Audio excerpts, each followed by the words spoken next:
Sprinkles if you got them.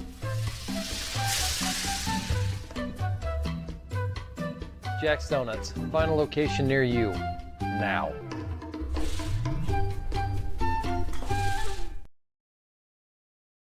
This is the Frells family's land. When the sun comes out, the kids run and play right there. This used to be a shed. Now, it's where they get breakfast. This is more than just land. It's home. The Frells family runs with us on a John Deere 1 Series tractor. This land isn't the only thing that should live on for generations. Nothing runs like a Deere. Search John Deere 1 Series for more. Visit Reynolds Farm Equipment, your hometown John Deere dealer today at reynoldsfarmequipment.com.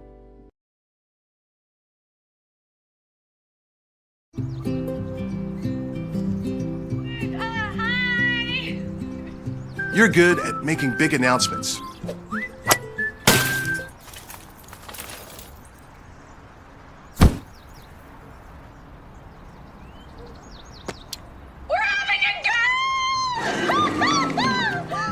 We're good at your insurance. Start with Indiana Farm Bureau Insurance, online, over the phone, or in person, and stop knocking on wood. From warehousing to transportation and everything in between, Piper Logistics does it all. Centrally located, Piper Logistics has 2 warehouses in Indianapolis and a warehouse in Cincinnati, Ohio. Piper Logistics houses over 1 million square feet. Along with our transportation department, we can provide service to half the United States markets.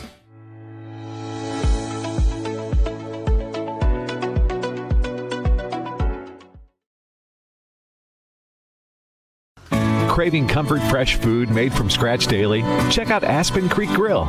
Located across from Hamilton Town Center and beside the Holiday Inn, we offer family farm-raised premium Black Agnes steaks hand-cut daily, creamy pastas, salmon chicken, and fall-off-the-bone ribs. Start with our famous powwow shrimp appetizer, and don't miss our refreshing drinks. Family-friendly or a great night out with friends. Aspen Creek Grill. Aspen Creek Grill, Noblesville. Call 317-559-3300. Burtner Electric Incorporated has been proudly serving our residential and commercial customers with quality electrical repair for over 33 years. We are fully licensed and insured in electrical wiring and electrician service packages. You'll receive a competitive assessment whether you're a homeowner or a business owner, first-time or long-time customer. We offer free estimates for any new project. Call our licensed and experienced electricians today. All I ever wanted was to feel loved. He said he loved me. My friends told me it wasn't a big deal. They thought he was so cool, but they didn't know what he wanted me to do.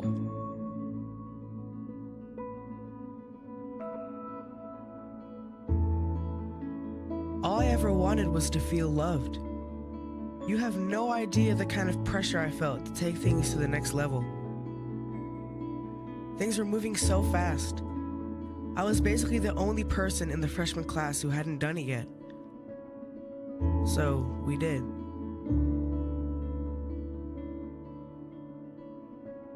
I loved him.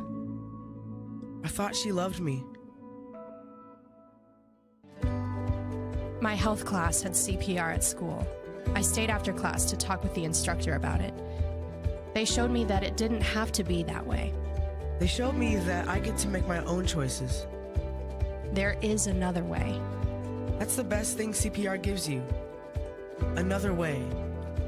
A better way. healthy way. Sometimes you don't see it because you're in your own world, but they don't make you feel bad. They talk to you like a real person, and they save kids from really unhealthy decisions. They tell the truth, and they know what they're talking about. So yeah, my life was different. I started to choose the better way. I honestly don't know where I'd be or what I'd be doing had it not been for CPR.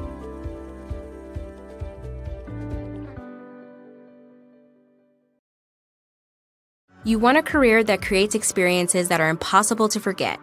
By studying sports and events at IUPUI, you'll get hands-on experience in and out of the classroom. And with Indy as your classroom, there are high-profile events, sports franchises, hotels, museums, and large organizations across the city to engage, educate, and enlighten your student journey before you graduate. There isn't a better city than Indianapolis to get the experience you need to prepare you to handle any event, big or small. It all starts here. High school sports fans, welcome back to Game Time, to pure spirits, to pure sport. Welcome back to high school sports. Fans, I'm IHSAA Commissioner Paul Knighty, and I just want to say, welcome back!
Welcome, everybody, to Heritage Christian High School on the north side of Indianapolis. For today's matchup here in IndianaSRN, the number 8 Heritage Christian Eagles and the Eastern Hancock Royals. And tonight's broadcast is brought to you by some good friends of ours. The Morales Group, building better futures one story at a time. Burtner Electric, serving greater Indianapolis and surrounding counties. IU Sports Management, begin your journey today. Piper Logistics, from warehousing to transportation, we do it all. And Reynolds Farm Equipment, serving our customers and community since 1955. And welcome, everybody. I'm Jonathan Mathis alongside Joey Lindstrom. And today's matchup is an interesting one. Two teams coming off of opposite results. Heritage Christian just dropped their first game of the year. Eastern Hancock blew out their opponent, but fun little rivalry of sorts bringing back today. You know, what's so special about high school football is they all kind of feel like rivalries at some point, right? There's a special feeling in the air for both these teams, and we're looking forward to this matchup. There are two offenses that really have stormed out the gates in a lot of their different in all three of their games, except for a couple, hiccups here and there. So it's going to be a lot of fun. 2 weeks ago, Eastern Hancock, who had been off to a roaring start, their offense completely evaporated when they were shut out by North Decatur 40-0. They then beat Westdale 44-0 last week. So two extremes for Eastern Hancock. Very two extremes, yeah. When you lose by 40, you ought to then counteract that by winning by 40, and they did that, right? But at the same time, you have to think about it in this way. If we're not consistent on offense, Coach Etch told you and I over the phone, we have to be more physical in the run game and more agile in the pass game, or else we're going to fall behind like we did earlier in the season. So if you look at this Heritage Christian squad, if you're Coach Etch, you're saying, I know what our team is capable of. We're going to have to establish the run, and we're going to have to be great in the pass blocking zones. We're also going to have to stop them on defense because these guys can really light a defense up. Last week for Heritage Christian was an important game for them, a big measuring stick against 3A number 5 Guerin Catholic. It was close but not close enough. How do they respond today? It's a rebound game. There's plenty of times when you're going to face adversity throughout the season. Coach Kyle Ray knows this, and he has taught his team that no matter what kind of adversity that you're going to face, you have to respond. And when you lose to a pseudo rival like Guerin Catholic by 2 touchdowns, you're in that game for a while, and then you kind of lose it towards the end. A couple mistakes here and there, the ball doesn't roll your way. Regardless, you have to be able to respond, and this is a perfect bounce-back game for them. Really looking forward to seeing what they did with their game plan this week. When you look at these two, the quarterbacks are always a big story, and it's a big story again this week. Kyle Antoine, he's a senior, he's got all the experience, and then Elijah Eden is the newcomer, the freshman. So you have one of the top quarterbacks in the state, and Antoine, freshman, but impressive freshman, and Eden. That's a nice little contrast as well.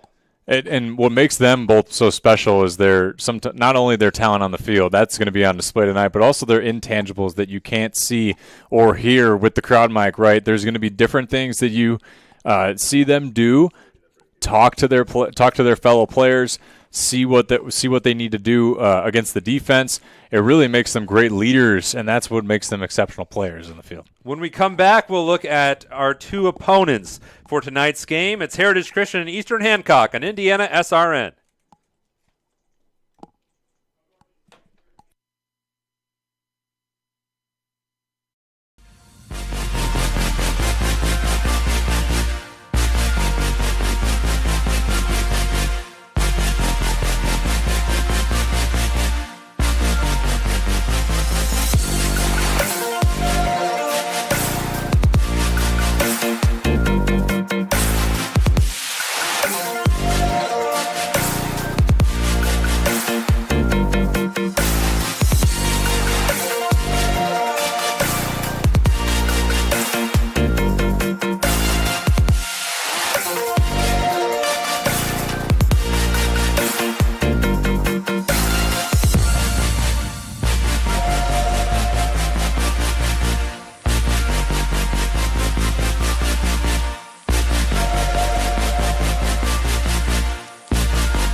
Welcome back, everybody, to Heritage Christian High School.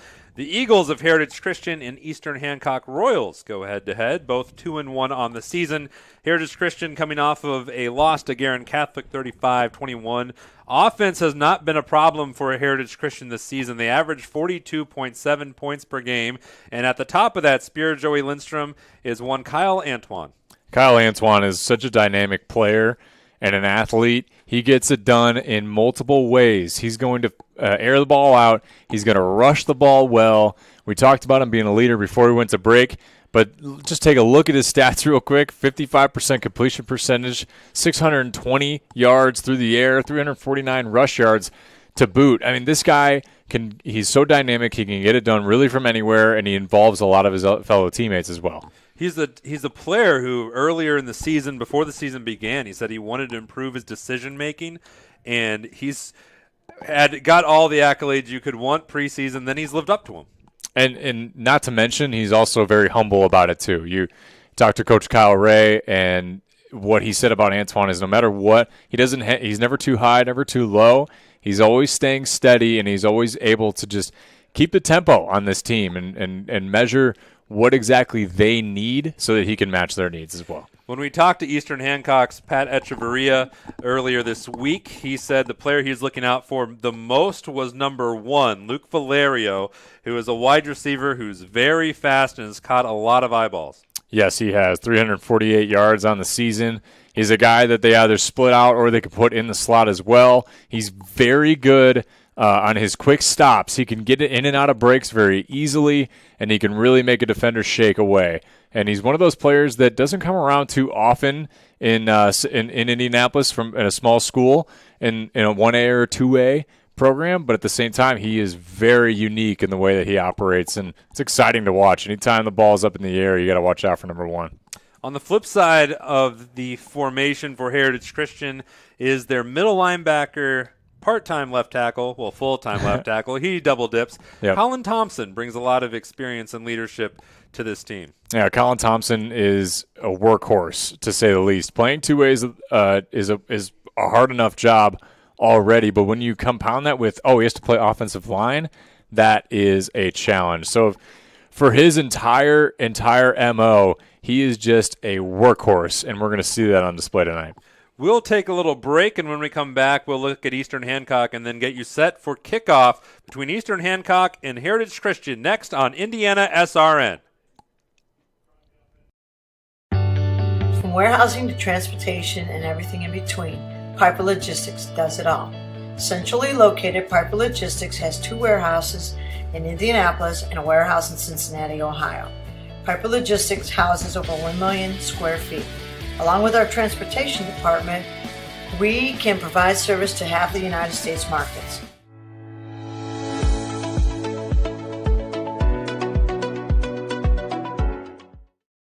We encourage you to subscribe to our YouTube channel, IndianaSRN. Hit the bell to get notifications for upcoming games and more. Watch as many games as you want, as many times as you want. You want a career that creates experiences that are impossible to forget. By studying sports and events at IUPUI, you'll get hands-on experience in and out of the classroom. And with Indy as your classroom, there are high-profile events, sports franchises, hotels, museums, and large organizations across the city to engage, educate, and enlighten your student journey before you graduate. There isn't a better city than Indianapolis to get the experience you need to prepare you to handle any event, big or small. It all starts here. This is the Frells family's land. When the sun comes out, the kids run and play right there. This used to be a shed. Now, it's where they get breakfast. This is more than just land. It's home. The Frells family runs with us on a John Deere 1 Series tractor. This land isn't the only thing that should live on for generations. Nothing runs like a Deere. Search John Deere 1 Series for more. Visit Reynolds Farm Equipment, your hometown John Deere dealer today at reynoldsfarmequipment.com. At Morales Group Staffing, we are all about building better futures. And during these times, we are working hard to put people to work. We are now hiring for hundreds of jobs with pay up to $17 an hour. Visit our website at moralesgroup.net or text JOBS, JOBS, to 317-472-7600 to apply now and get hired today. We encourage you to follow us on Twitter at IndianaSRN. Find upcoming games, video highlights, and much more. Follow us now at IndianaSRN. Welcome back, everybody. Welcome back, everyone. Heritage Christian High School is our venue. Eastern Hancock is the opponent of the Eagles, and we'll look at the Royals, who 2-1, the return of Pat Echeverria, or Coach Etch, as he's well accustomed to being called. He had been there for 3 years and took him to the state championship back in 2016. It's been a little meandering road. He was at Zionsville, he was at Pike, and now he's back at Eastern Hancock. And he's entrusted this team to a freshman quarterback named Elijah Eden. And Elijah Eden has been a quarterback his whole life, and he's played well this season. Yeah, Eden is finally coming into his own. Even as a freshman, it's weird to say that, but he's very polished as well, which is also weird to say because a guy who doesn't have a ton of experience at the high school level all of a sudden coming in and dominating like he has is very impressive. He's a guy who just leads by example. He's 56% through the air so far this season, 501 yards, quite a few touchdowns, to boot 6 of them, in fact. He's a guy that they rely on a ton, and even though he's young, you can put a lot of pressure on him. He's ready for it, and Coach Echeverria has also said this is really now coaching the happiest he's been in his life because he's got great kids for his program, and it all starts at the freshman. How are you building that program up with guys like that at your quarterback? It helps a lot when you have someone like Cameron Voles to throw to. Exactly, Cameron Voles, 230 yards on the season through the air already.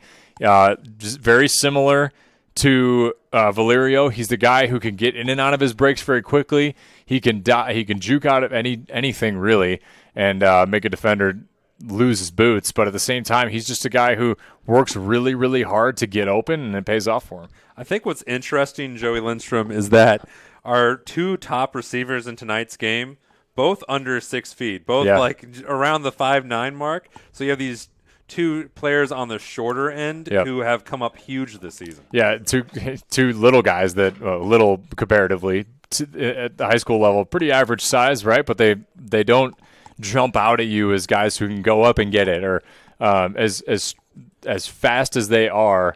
They really do make up for their lack of size and their speed and in their quickness. And not only that, but also their intangibles. Their intelligence and football IQ really stand out to me.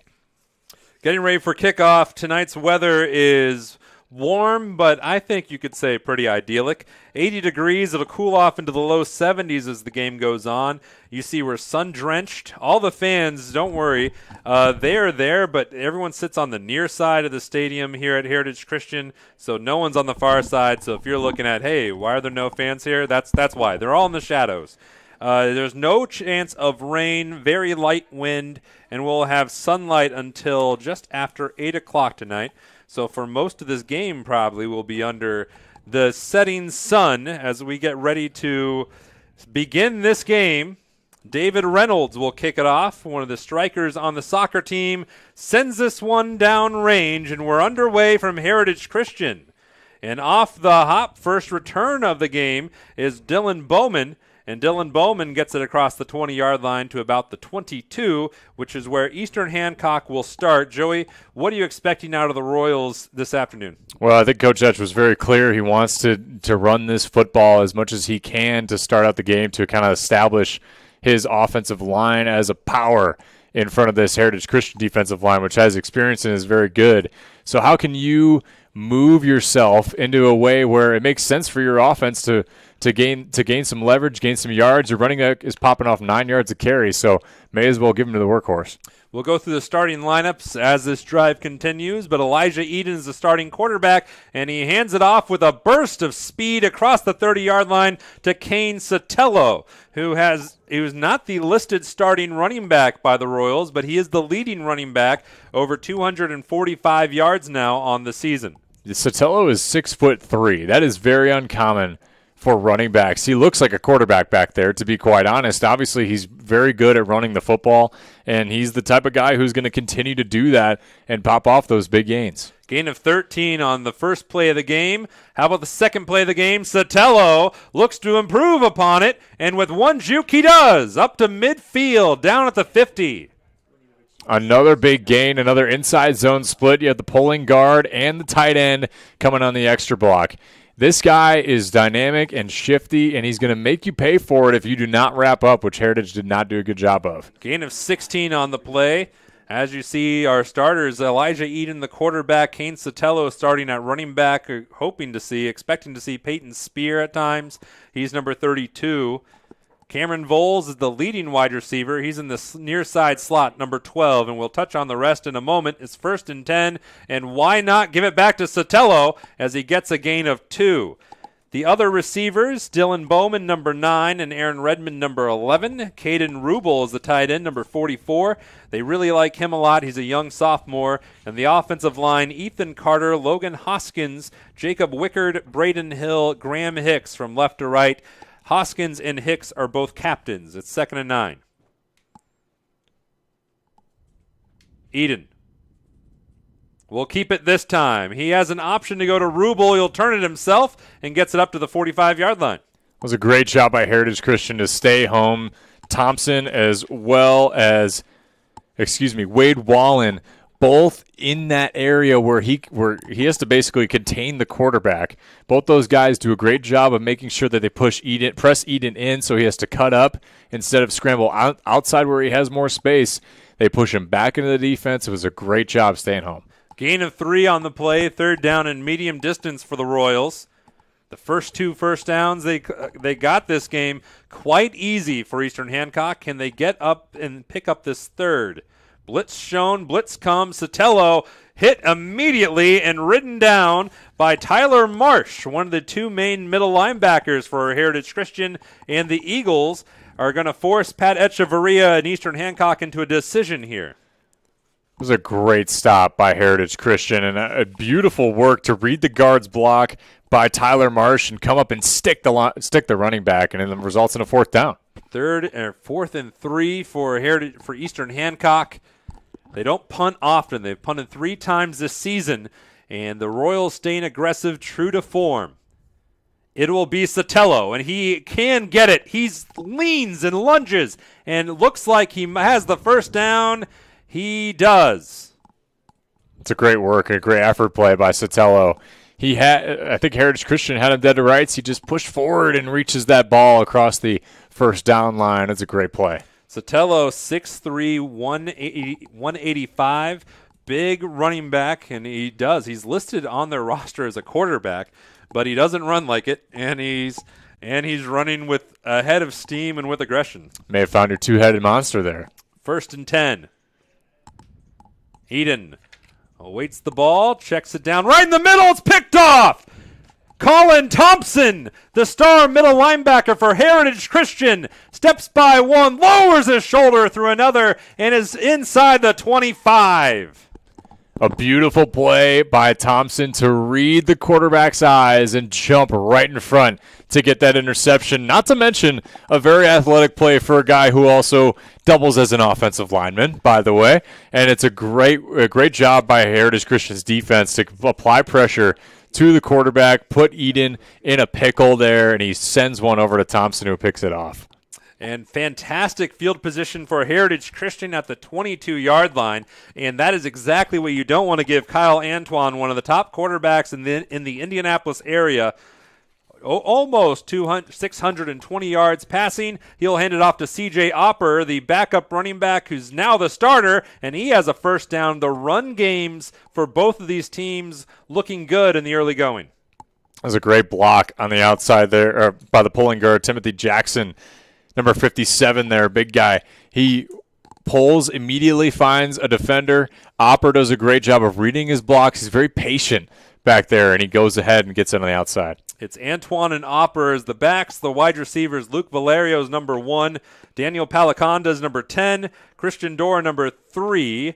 And he's rolling left. He's looking downrange. He's got it up to Luke Valerio inside the 10 to about the 6.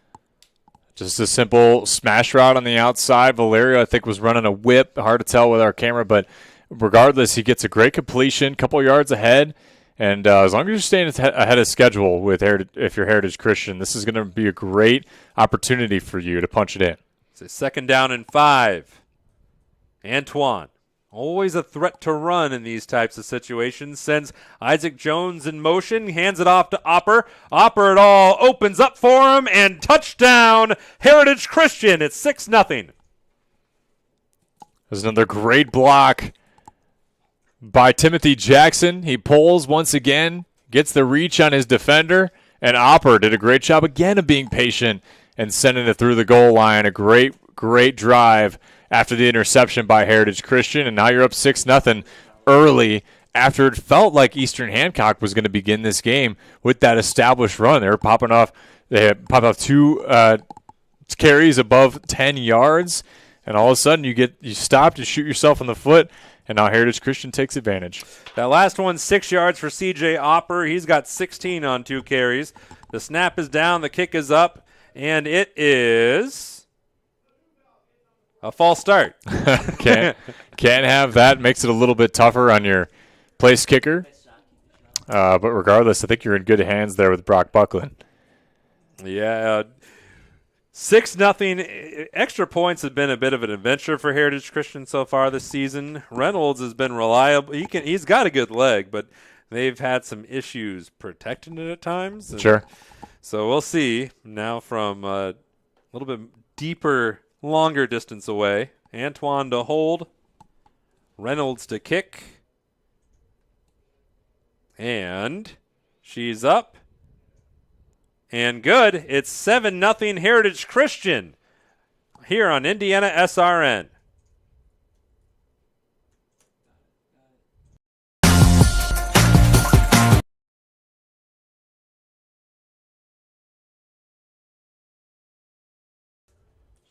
Welcome back, everybody. The last drive, it really helps when you have an interception and a big return on that. But 3 plays, 22 yards, and a 6-yard touchdown run by C.J. Opper. What was great about that, obviously the interception is the big mark there. They were patient about the way that they were running their offense. They didn't need to rush. You didn't feel like it was like, oh, man, we got to score right away. They said, let's ease into this offense, and it paid off for them. Opper with 2 great patient runs. And I think if you're Eastern Hancock, now you faced a little bit of adversity. Just like Coach Echeverria said to us, our guys have faced we had 2 great games. We faced a tough team 2 weeks ago. How can we respond against a tough Heritage team? And I think if you continue to run the football like you did in the first couple plays, it's going to really pay off. So it'll be a touchback for Eastern Hancock. The defense for Heritage Christian that really stood up after bending a bit to begin the drive. The defensive line is Carter Taylor, number 54, A.J. Bradford, Tim Jackson, who threw a big block on the other end, and Colin Jones. The linebackers, Wade Wallen, Colin Thompson, who had the interception, and Tyler Marsh, who had a 3rd down stop. Then Christian Dora, Brock Buckland are the corners, the safeties, C.J. Opper, and Sam Graves. So we'll see how the freshman Elijah Eden responds after throwing his 4th interception of the season. As we are just inside 8 minutes to go here, first quarter. That's Vols in motion. They're looking for the number 1 target, and it's just a bit outside. Yeah, when you get a lot of pressure there from Timothy Jackson, he had a hand in his face. Eden felt like he just needed to quick release it. He does, but unfortunately when you're that quick, sometimes you're not really seeing where the receiver might be. He was obviously looking for Vols, and I'm sure they'll come back to a play like that. If you have bunch to the boundary, you're not likely going to have all those receivers in the same area, so it makes sense to have a motion guy. 4 wide receivers for Eastern Hancock, and Tim Jackson making his presence felt in this game. A little bit of the overlooked player on the defensive line, but you see him pick up a couple blockers as Sotelo steps across the 25-yard line up to the 27. Boy, Sotelo had that ball way outside. Got to be careful that tuck the ball for sure. But regardless, he gets a great gain, and now you set yourself up with a great 3rd down play. Gain of 7 for Sotelo.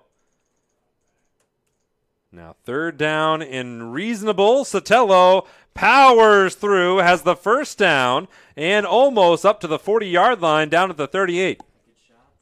Just a powerful, powerful dude. He's one of those guys where obviously he started as a QB. He just keeps moving his feet. You could tell that he's running with a purpose, and that is an exceptional effort there to go ahead and get another great gain. That last gain, 11. Now first and 10. Sotelo kicks it outside, runs over another man, leans across one, and has a gain of 4 when it could have been stopped for maybe a gain of 1. Yeah, Kane Sotelo, another great gain. He's getting great blocks up front. A few of the big hog mollies, definitely putting in that effort. And there's a bunch of leaders on that team. I think, Joey, as you'd well know, when you have a freshman quarterback in the high school level, it can be a little intimidating at times. Sure. So when you have the seniors on the offensive line, the upperclassmen, that really helps battle that leadership out. As it's second down and 6. Eden, first throw since his interception. He'll tuck it and run it and get out of bounds. It's a great decision. You see the pocket collapsing. You step up, move laterally to your left. Go ahead and get some type of gain there. It's a great play by Eden. It's smart, too, because I think most freshmen are going to take it and run, but he decides that he's going to take a chance, look downfield, and then he decides to run. He just made a gesture of some kind to Cameron Voles, his lead receiver there in the slot, number 12. We'll see if they go to him on third down and 1. Nope. Kane Sotelo has been the offense, and he fights for another first down. Kane Sotelo is having himself one whale of a first quarter. Yeah, he is. He's a beast. He just keeps running his feet, and now he gets a well-deserved rest. That's for sure. But eventually, you need to take those kind of rests in order to feel fresh. 9 carries for 64 yards for Kane Sotelo here in the first 6 minutes of this game. Peyton Spears spells him. And Eden will keep it. Eden will look. Eden will throw. Does he have his man? He overthrew Cameron Voles.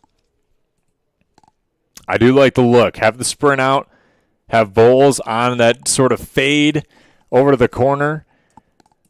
Eden is coming into his own and growing as he goes throughout this process.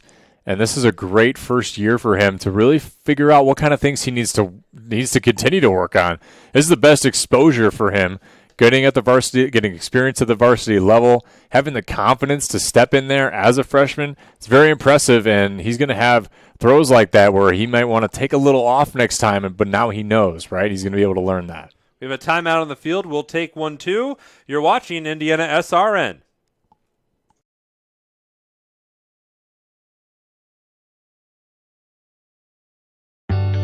From warehousing to transportation and everything in between, Piper Logistics does it all. Centrally located, Piper Logistics has 2 warehouses in Indianapolis and a warehouse in Cincinnati, Ohio.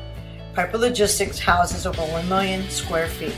Along with our transportation department, we can provide service to half the United States markets.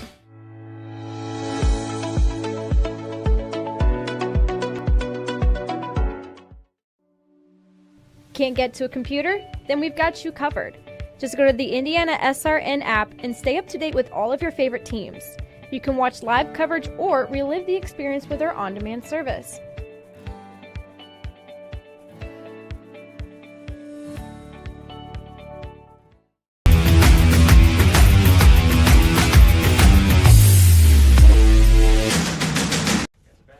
Welcome back, everybody. Second down and 10. Eastern Hancock driving. The run game has been working quite well for Eastern Hancock. The pass game has yet to really get going. There was one big interception, and Eden has yet to put it back in the air since then. We'll see what they do here on second down, and it will be kept by Eden, and he's going to make an abrupt left turn out of bounds. It's a great play on the read option. He's taking his time, reading the defensive end. If the defensive end goes along with the running back at that angle across the offensive line, then Eden is going to pull it, and he did a great job of reading him there. If the defensive end just stops his feet, he's going to go ahead and give it the running back with the assumption that the running back is going to beat that defensive end left unblocked with his feet. 3rd down and 8 for Eastern Hancock. They're not afraid to go for it on 4th down. This is Peyton Spear, who pinballs his way across the 45-yard line to the 43, but it's a 4th down and long for Eastern Hancock. And what do? Do you put it back up there? Because Kane Sotelo is back in the game. Yeah, I think you got to give it to your guy. He's been running the football hard and gaining great yards, so why not keep it going? He's got 9 carries so far. Heritage Christian showing a heavy blitz right up the middle. 4th and 5. Eden will throw it to Sotelo, and it falls down immediately. That soccer circle came up and snagged him, and it's a turnover on downs. Heritage Christian gets the ball up 7. That's a tough play, tough pill to swallow for Eastern Hancock. I thought the play design was good, bit of a more of a swing tunnel screen kind of action there. Sotelo catches it, immediately trips. That's just tough.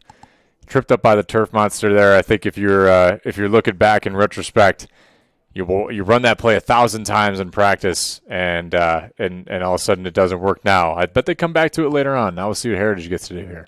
Isaac Jones in motion for the Eagles. Antoine looks for him, has him across midfield, still rolling, lowering the shoulder, out of bounds around the 40-yard line. Nice play to Isaac Jones, a future military man, wants to go to the Marines is his next step after high school. Just a junior and a lot of work to do, and Heritage Christian's offense is moving. Antoine now 2 for 2. Well, Isaac Jones ran that very hard. You can tell his mentality. He wanted contact when he had that football in his hands. 1st and 10. That's Valerio in motion. They'll give it to Opper, and it opens up for Opper, and Sotelo got him by the ankle, and that prevents a huge play, but it's another big gain for C.J. Opper on the ground, gain of 10. Great job by Dominic Shelby to wrap him up as well after that trip by Sotelo, excuse me. And if you're Opper, you love the vision that you're going to have right now because your offensive line is opening up holes against this 3 front that you probably weren't expecting at first. 1st and 10. Antoine looks to throw, has Christian Dora. Dora with some room on the inside, gets it up to the 16-yard line. Against the 3-4 defense, a lot of the times they're going to either slough off into that cover 3 or cover 4, so that means the corners are going to back up immediately. So, with that said, that Kyle Antoine knows exactly where his receivers need to go on a hitch route, curl route, what have you. If they're just going to stop in that area where the corner is not, that's going to be a perfect recipe for getting an easy 1st down. Antoine 3 for 3 for 33 yards, and he's balanced it out. Here's Opper, 4th carry of the game, bounces it outside. Flags come pouring in, and we'll see what our referees have to gesture. But it looks like it's probably going to be on Heritage Christian. Possible holding, I'm assuming, based on where the flag's location is, John, but I don't know. I mean, I think it could be a possibility for, I don't know. We'll have to see. The anticipation. Oh, it is against Heritage. Yeah, Heritage Christian holding. No need to worry, Joe. You had it down the first time. Yeah. I should believe more conviction next time and what I think the penalty should be. But regardless, I mean, now you're at your 29. You have to, I assume, air it out. That would be what my inclination would be if you're Kyle Ray. So scooted back, Antoine looking towards his left. Valerio's over there. He heaves it, and it's high. Typically, they are right on the same page, but Antoine elevated that one just a smidge. Yeah, I think Kyle Antoine's hips just weren't moved around enough. You have to be able to square to the receiver. It got away from him a little bit. When you have your shoulder pointed at your receiver, it's easier to follow through like that, and sometimes the ball will sail if you don't do that. So could have been the culprit, could have just got away from him a little bit. Regardless, I like the play call. It's something that you can definitely come back to if you're Heritage. So it's Valerio, Palaconda, Dora are the wide receivers. Jones, the H-back in motion. Opper, the running back, and it's kept by the quarterback, Antoine, and there he goes. Almost down at the 1. 28-yard gain. Just tripped up a little bit, enough of a stumble to get him down. He's obviously kicking himself. He was so close. It was a great run by Kyle Antoine. And now and he did a great job reading that defender as well in order to keep that. And he's a powerful runner, too. He's probably very hard to stop. As this game goes on, we'll have to keep an eye on that. And he looks at the high school level especially. He looks a little bit like a fullback, whatever those were in ancient history. First and goal. Antoine could keep it. He will give it to Opper, and Opper could just skip on through. It's a second touchdown of the game for Heritage Christian and the second for C.J. Opper. Little misdirection there, having Isaac Jones play fullback. Scooting around there, fake the handoff to him, get it over to Opper, and it's a great push by the offensive line up front. And a great touchdown by Heritage.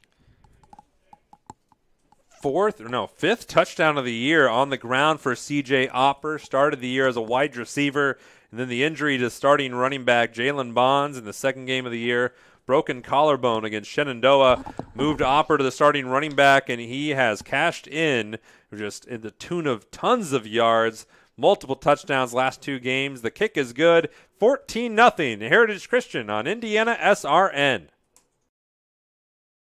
Needing to hire someone to take care of your loved one when you're away? Maybe your family member just needs someone to talk to when you're not around. Why not contact Indiana licensed Serenity Care Services?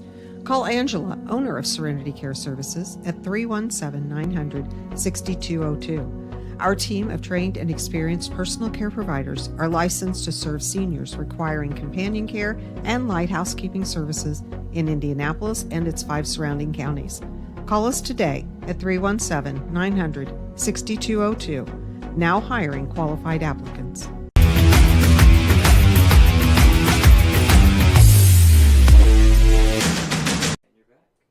Welcome back, everybody. It was a productive drive for Heritage Christian yet again. Second drive of the game, second touchdown, 6 plays, 53 yards, and the TD. C.J. Opper has been outstanding. That was a 1-yard run by him, but he is 27 on 4 carries, over 6.5 per carry, and 2 touchdowns.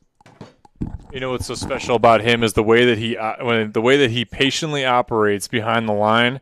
But he got the end result with that touchdown, but it was the plays before that led up to that. The great work by the offensive line to get them in position to make those plays. And not to mention, they've also created a lot of room for Kyle Antoine to work behind the line and in front of it when he's going and running. Almost had that touchdown before he got tripped up. If you look at just the stats on the game, Joey, Eastern Hancock has rushed for 77 yards. They're -3 in the passing game. Yeah. They haven't been able to get that going, and if they get behind in the chains, last 2 drives, it has not been a good result for the Royals. A little caveat on the -3 for pass yards. It was a trip up there from Sotelo, excuse me, and you can't obviously help that, right? I think they go back to that. I think you get Eden a little more comfortable by getting those short passes ready for him against a team like Heritage Christian, who kind of rattled them a little early with that interception. You need all the little quick passes you can get in order to get into that rhythm, because I think that's what they're fighting right now, is just a little bit of rhythm. And a false start's not going to help things. That'll scoot him back another 10 yards. Telemetry Sports, for more than 6 years, Telemetry Sports has been working with the NFL and multiple college football teams as a data and technology provider. Player speeds and accelerations they are providing us is generated using computer vision, the same technology as autonomous vehicles. As you watch these players, keep in mind that over 18 miles an hour is very fast and impressive for high school and college athletes. I bet you Kane Sotelo could hit 18 miles an hour if the ref gets out of his way. He's across the 25-yard line almost to the 30. And that's yeah, I think you're right. A little bit of accidental extra defender there for Heritage. I mean, the train's coming. You got to get out of the way. But Sotelo, if they just keep running him and keep him going, it's hard to stop. So second down and about 8. Here's Sotelo. No ref in the way this time. He might have broke his own ankle there, juked himself out, and his keister hit the turf. But whenever he touches the ball, Eastern Hancock's fine. They really are. He's so dynamic, and I think he was trying to run so fast that he almost ran out of his shoe. 85 yards on 11 carries for Sotelo. There's the first downrange completion of the game. A little pass up to Caden Rubel, who is one of the more optimistic options for Eastern Hancock. There's a lot to like about this youthful Eastern Hancock Royals football team, Rubel being one of them. And his head coach, Pat Echeverria, said that he likes the vision of what Caden could be, and he shows flashes. You saw it right there. Yeah, he's another dynamic player and who can make plays on the outside. And as long as he has a little bit of free movement and free space to work with, he's going to make you some great yard plays. 2nd and 5, fake to Sotelo, lob up to Rubel, who fought for no gain. Might have lost a yard. Yeah, I think the plan there was for Eden to get his hips around and not try to have to shuffle it, right? But regardless, now you're faced with this 3rd down. I think you come back to a play like that, a little bit of misdirection against the defense, see what works. The ground game has been working. The plays out in the flat are just showing some signs of it. Where will Eastern Hancock and Elijah Eden go? 3rd and 5. Eden rolling towards his right, throws on the run, and a nice grab by the number 1 receiver for the Royals, Cameron Voles, his 22nd catch of the season. And that was a great play to get open. We said that Voles had the ability to make defenders miss and shake a little bit. He gets room on the out route to work, and Eden puts the ball right on the money to get a first down. Gain of 11 on the play. So we're inside 2 minutes, coming close to a minute and a half left here in the first quarter. A first quarter that's seen both these offenses move the ball, but only Heritage Christian has something to show for it. Kane Sotelo looks to change that here, lowers his shoulder, gets up to the 36. Another great play by Sotelo. He's so patient with his runs. I keep saying the word patient because both these guys, Opper and Sotelo, have been great at making sure they're reading their blocks before they make their decisions. A guy who has played quarterback in the past, now playing this new role as a starting running back. It's crazy what he's been able to do and how much he's been able to accomplish, and just very impressive. Joey, Cade Sotelo might go over. He's going to go over 100 in this first quarter. He gets up to the 25-yard line. He might run for 400 yards tonight. Yeah, geez. I mean, if he keeps that up, then yes. I'm not sure his legs won't fall off before that, but he's just a workhorse. Why not keep giving it to him? If it ain't broke, don't fix it. 109, over 8 yards, 8.5 yards per carry, and there's a false start by the defense. But, yeah, 109 with a minute to go here in the first quarter. It's crazy. Impressive. It's very clear what the game plan was for Coach Etch. Give this guy the ball and see him work. At the same time, Heritage is having a little bit of trouble with this offensive line when Sotelo runs the ball. He's got all sorts of room. He's making guys miss, but in the same vein, Heritage is also taking advantage of their opportunities when they've had the ball. So both these offenses going at it. It's fun to watch. 1st and 5. Eden awaits the snap. Here it comes. There's Kane Sotelo, and he's going to fight for a few inches. So it'll be 2nd down and short, and maybe another play coming off here before the quarter's conclusion. This broadcast is copywritten by IndianaSRN and the Indiana High School Athletic Association for the private use of our audience. The use of pictures, video, and audio without the express written permission of the IHSAA is prohibited. So don't do it. Don't do it. Don't do it. Nope.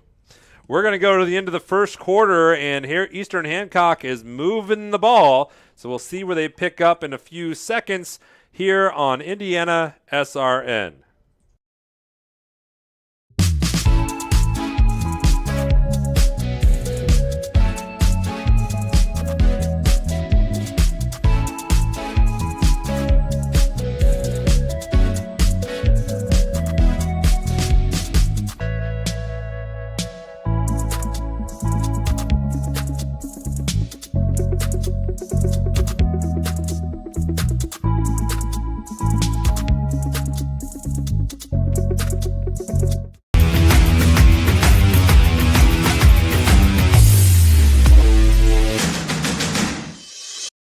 We encourage you to subscribe to our YouTube channel, IndianaSRN. Hit the bell to get notifications for upcoming games and more. Watch as many games as you want, as many times as you want. Hey there, folks, and welcome back to Heritage Christian. The second quarter about to begin. It's 2nd down and 3 for Eastern Hancock, who have been running wild this drive. Kane Sotelo, 14 carries, 111 yards, and 8 first downs in the first quarter. Just an outstanding performance. By the way, I'm Jonathan Mathis. Joey Lindstrom is to my right. He's the color commentator. Tom St. Amant is our statistician. Ethan Pollock is our producer, director extraordinaire, and Ken Thomason is running the camera. That's the whole crew. Everybody's doing a great job today, and it's special here at IndianaSRN. What we've been able to accomplish, and been happy to be along for the ride that the network has been able to be a part of, and it's awesome being able to spotlight these kids.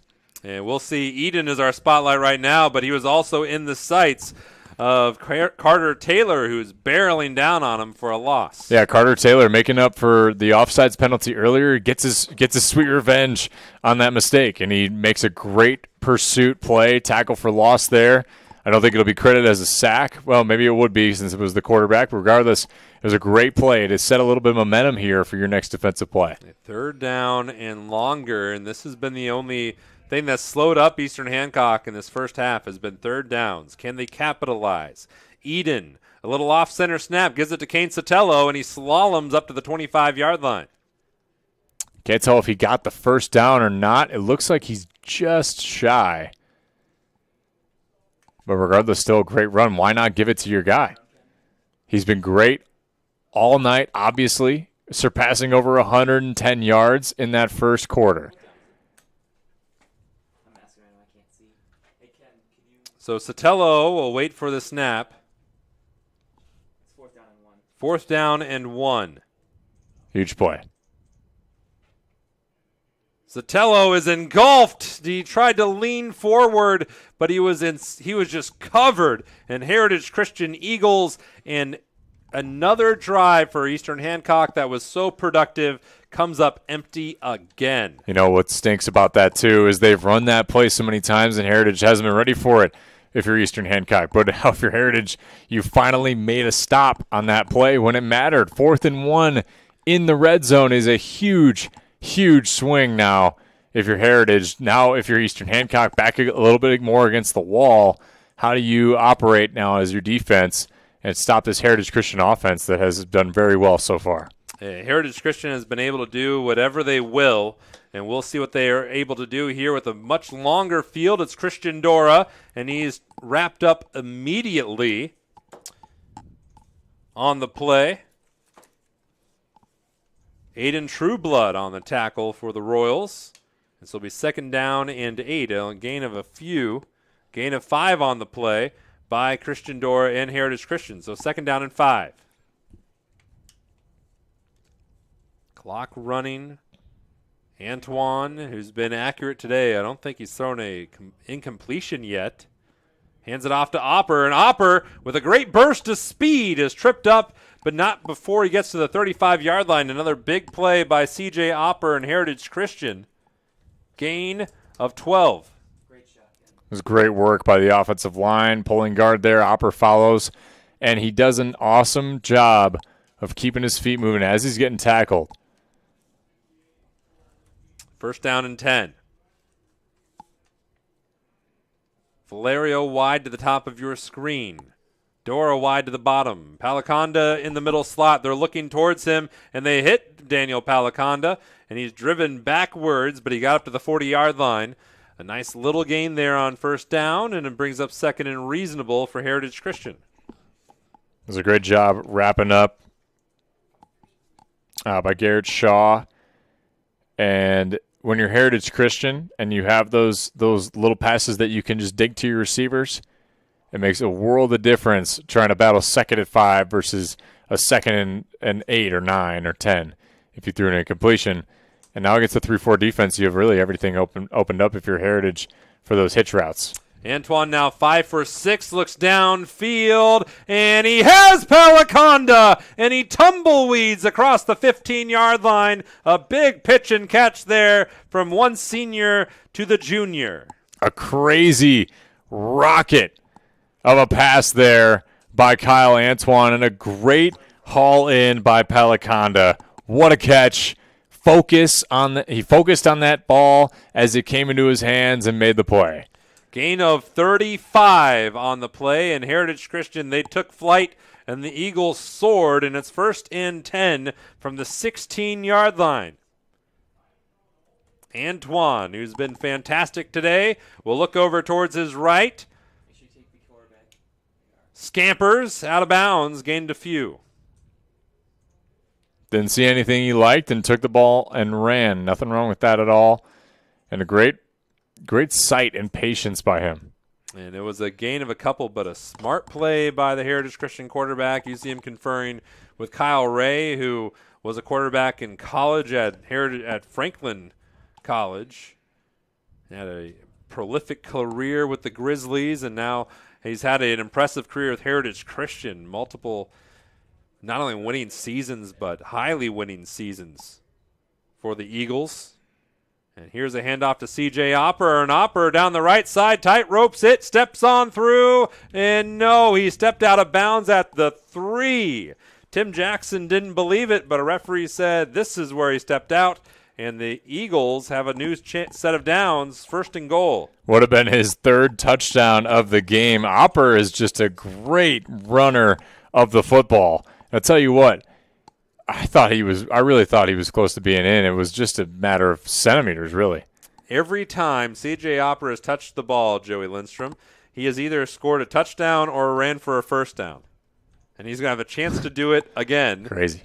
On the pitch out, cuts around, weaves on through, and he's perfect on the day. 3 touchdowns for C.J. Opper, and the Eagles score again. It's 20-0. Again, great vision. Volz was coming down to try to tackle him. He makes one step, one little juke move, gets around it, gets in the inside of him, and then goes ahead and scores that touchdown. A great play, and Heritage really has asserted their dominance today in a matter of 3 different drives where you felt like Eastern Hancock was going to go ahead and score. Heritage Christian stops them in a multitude of ways and goes down and scores their own possessions. Kick is up, and it's good. Everything's looking up for this Heritage Christian offense. They lead 21-20 or 21-0 with 8:28 to go here on IndianaSRN.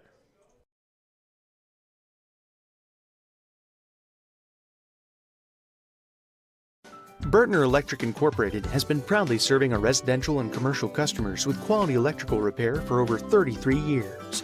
We are fully licensed and insured in electrical wiring and electrician service packages. You'll receive a competitive assessment whether you're a homeowner or a business owner, first-time or long-time customer. We offer free estimates for any new project. Call our licensed and experienced electricians today.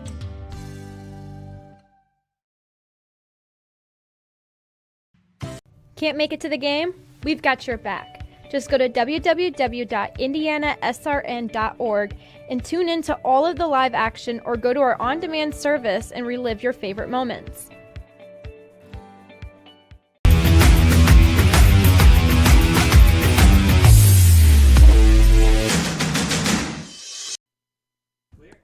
Hey there, folks. Welcome back. Alongside Joey Lindstrom, I'm Jonathan Mathis, and Heritage Christian has a big lead on the scoreboard. But if you look at the yardage gained, it's just 30 yards more than Eastern Hancock. Eastern Hancock's been able to run the ball very well, but they haven't been able to convert on key downs. They just need to reach to the top of the cake and put the cherry there, because they're so close every time. Tough on 3rd down, the money down, really, and see if they can get something moving in this drive next time. Cameron Voles gets up to the 25-yard line. That last scoring drive for Heritage Christian, 7 plays, 83 yards, culminating in a 3-yard run by C.J. Opper, who continues one of the more impressive stat lines I've seen in a while, where he's got 52 yards on 7 carries, and you're like, oh, that's not that impressive. But every time he's touched it, he's either got a touchdown or a 1st down. It's crazy. He's a playmaker, obviously, and each and every time he's had the opportunity to run the football, he's made the most of it in a positive fashion for the Eagles. On the flip side, Kane Sotelo has rushed for a ton of yards, 117 on 16 carries. He's averaging 7.3 yards per clip. He's not at running back. That's Eden throwing up the middle of the field, and he has up to Caden Rubel. A nice passing play for Eastern Hancock, and they've struggled with the passing game so far today, but that one positive, gain of 20. Rubel was in the exact right spot that he needed to be. They're running verticals, and all the linebackers got caught up in their hook zone. Why not throw it over the top of them? I mean, it's a great pass in anticipation by Eden. We'll take a break on this timeout taken by Heritage Christian on IndianaSRN.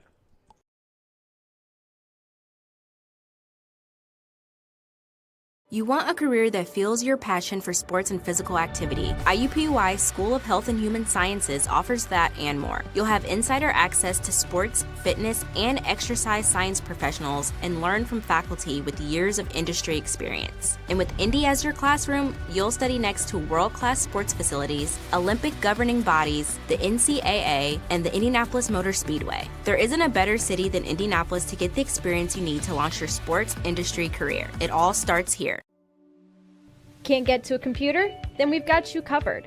Just go to the IndianaSRN app and stay up to date with all of your favorite teams. You can watch live coverage or relive the experience with our on-demand service.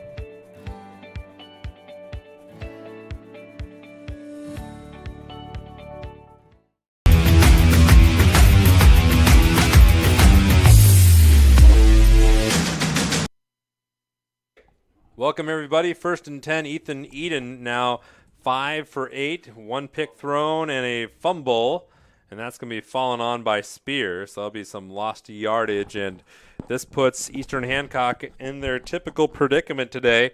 When they've gotten behind the chains, they have struggled, and so can this be the rallying point, 2nd and 13? Yeah, no Sotelo out there right now, but you have to stay on schedule. If you fall into these 2nd and longs, 3rd and longs, and you're forced to pass, that's not been your strength so far. Your strength has been running the football, and you want to be in good situations, but that's not going to help. Man.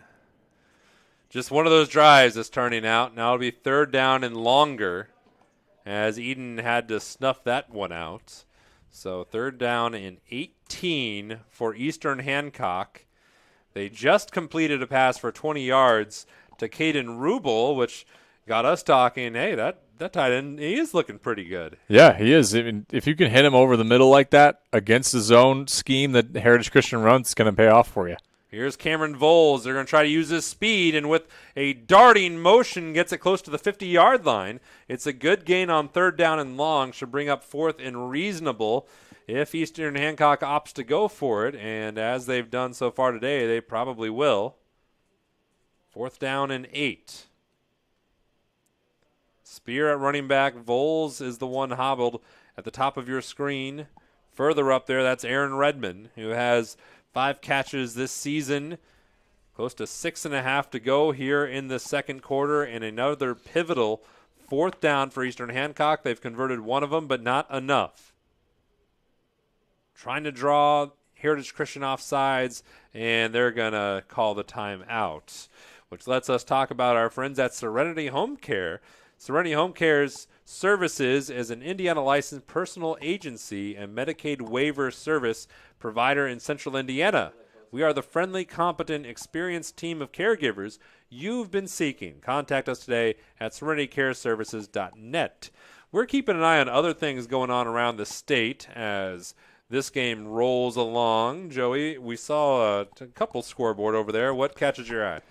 Immediately, right away, Ben Davis leads Center Grove 20-7 early in the 2nd quarter. You also have Carmel leading Pike 21-0 at the end of the 1st. Fishers leading Hamilton Southeastern 14-7. The Mudsock game. Decatur Central and Martinsville 7-7. You said the Mudsock game? The Mudsock game. Yeah, I'm not familiar with that. What is that? That's what they call it. That's their rivalry there. It had this, I don't remember the full backstory, but I can make something up. Okay. They have the Mudsock River flows through Fishers. There's this little creek. Oh, I didn't realize that. Little creek. Okay. And so all their inner Fishers battles, the Mudsock Classic, Mudsock game or whatever. So nice. That's what they play for, and playing for a 1st down here on 4th down. Nice pitch and catch. Aaron Redmond on the receiving end from Eden, and the Royals got some momentum here. Now, can they cap it off with a touchdown? Huge pressure on that fourth down play, and great work to have some goal and throw that to the outside by Eden. It was a great play design. Keeping the tempo up, it's Spear, and he rolls around, lost the football. Diving on it's Colin Thompson, and another turnover for Eastern Hancock, their second of the game, and Heritage Christian is soaring. That they are. They make it feel like, look at Thompson getting the turnover chain. You'll love to see it. I feel like he has to go back on offense. He's been playing left tackle all night. Regardless, though, if you're Eastern Hancock, that stinks, right? You want to be able to go. You just had a great fourth down conversion. You've been running the football well all night so far. You want to keep that momentum going. Unfortunately, you drop that football, and all of a sudden, there goes Thompson again. There he is. Say, I had my celebration, I had my Gatorade. Now I need to get back out there. So now for your Heritage, what do? Well, now it's time to assert your dominance once again. Their offense really hasn't been able to be stopped. Yeah, quoting Remember the Titans, run it up on them, show no mercy. Here's Hopper. And that's the first run of the game that he has not gotten a change of the game type play. Either a first down or a touchdown.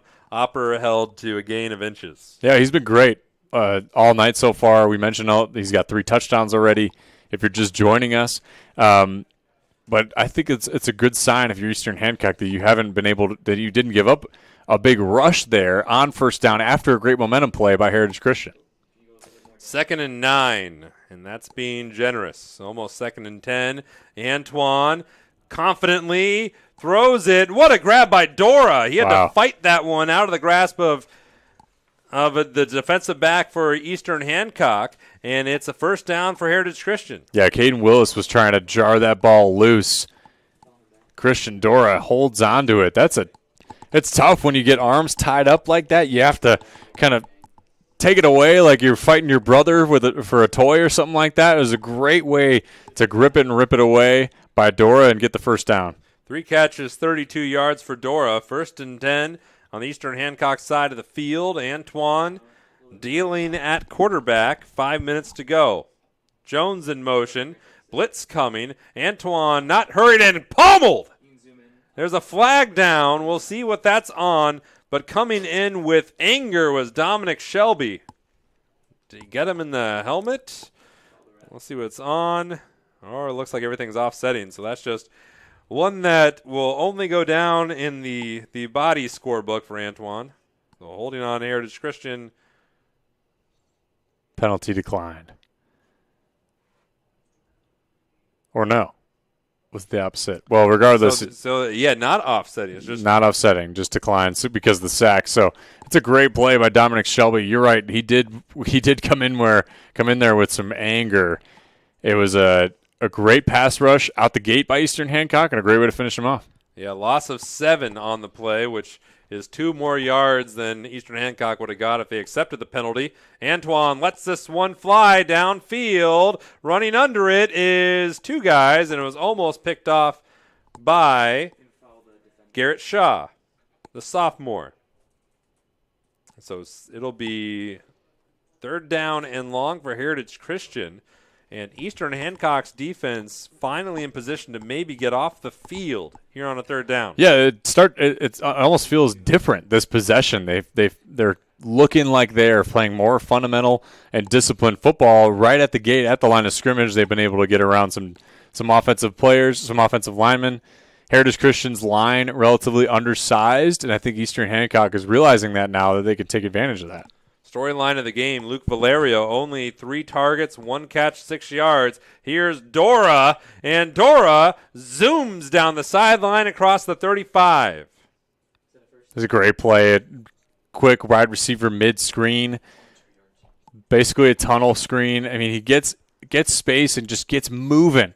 He's so quick after he gets the football. It's very impressive. 22-yard gain for Dora, who's become the main receiver so far today for Heritage Christian. He entered today with 8 catches and a $137 with 2 touchdowns.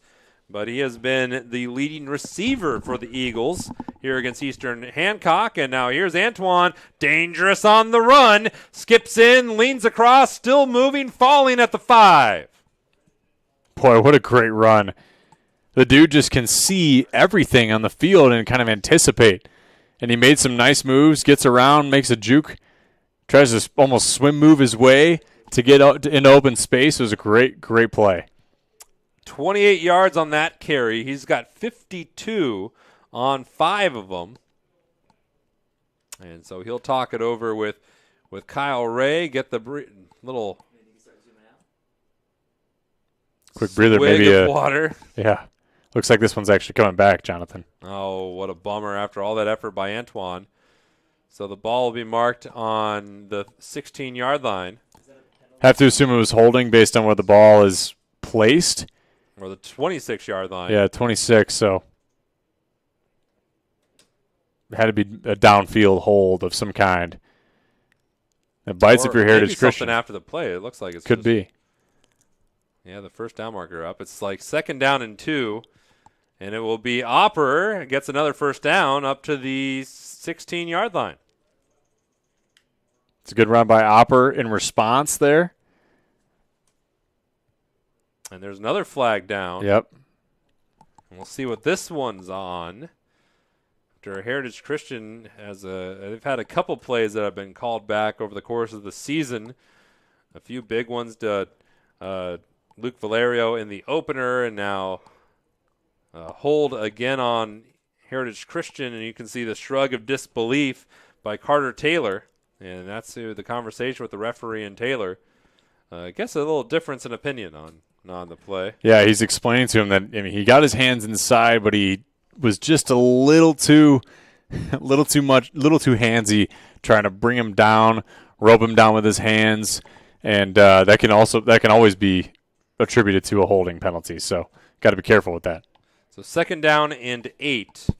Ball on the 32-yard line for Heritage Christian. They've shown some explosive plays. Most of them have been called back so far in this drive. Antoine looking towards his left, sends this one, looking for Valerio. Can he run it down? And it's intercepted in the end zone. Nice grab by Dylan Bowman, the center fielder on the play. Trotted it down and caught it. And what a great effort, number one, but two, a great catch. He secured this ball. I don't think it jarred in his hands at all. I mean, he was very, very intent on securing that football when he caught it. It was a great play. And not to mention he was in the end zone, gets the touchback for his team. Great work all around. Eastern Hancock now with a chance to score before the half. And Dylan Bowman is one of the starting wide receivers for this team, and he looked the part, ranging that ball down. And something that Eastern Hancock had been very aware of was not letting Luke Valerio run by him. Their strategy in that case was if you let him get by you, then just stop and pray that it's an overthrow, basically. Right, and that's exactly what happened there. It was beautiful work. Here is Kane Sotelo yet again, one of those first carries of the second quarter. And it goes for a first down with some extra oomph to Brock Buckland down the sideline. Sotelo back like he never left. We didn't see him on that last possession. We were kind of curious why. But now he's back, and I think he was looking for some vengeance. Gets a big first down carry. Again, if it ain't broke, don't fix it. Just keep moving the ball with your running back. Gain of 15 on the play for Sotelo, who is now well across 130 on the game. And we wait the snap.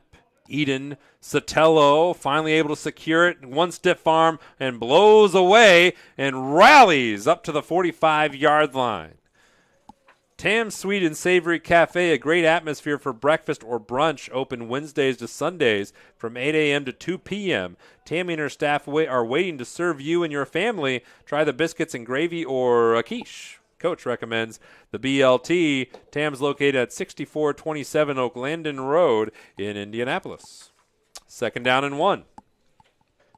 First down. 1st and 10 for Eastern Hancock. Kane Sotelo yet again running well in the waning minutes of this first half.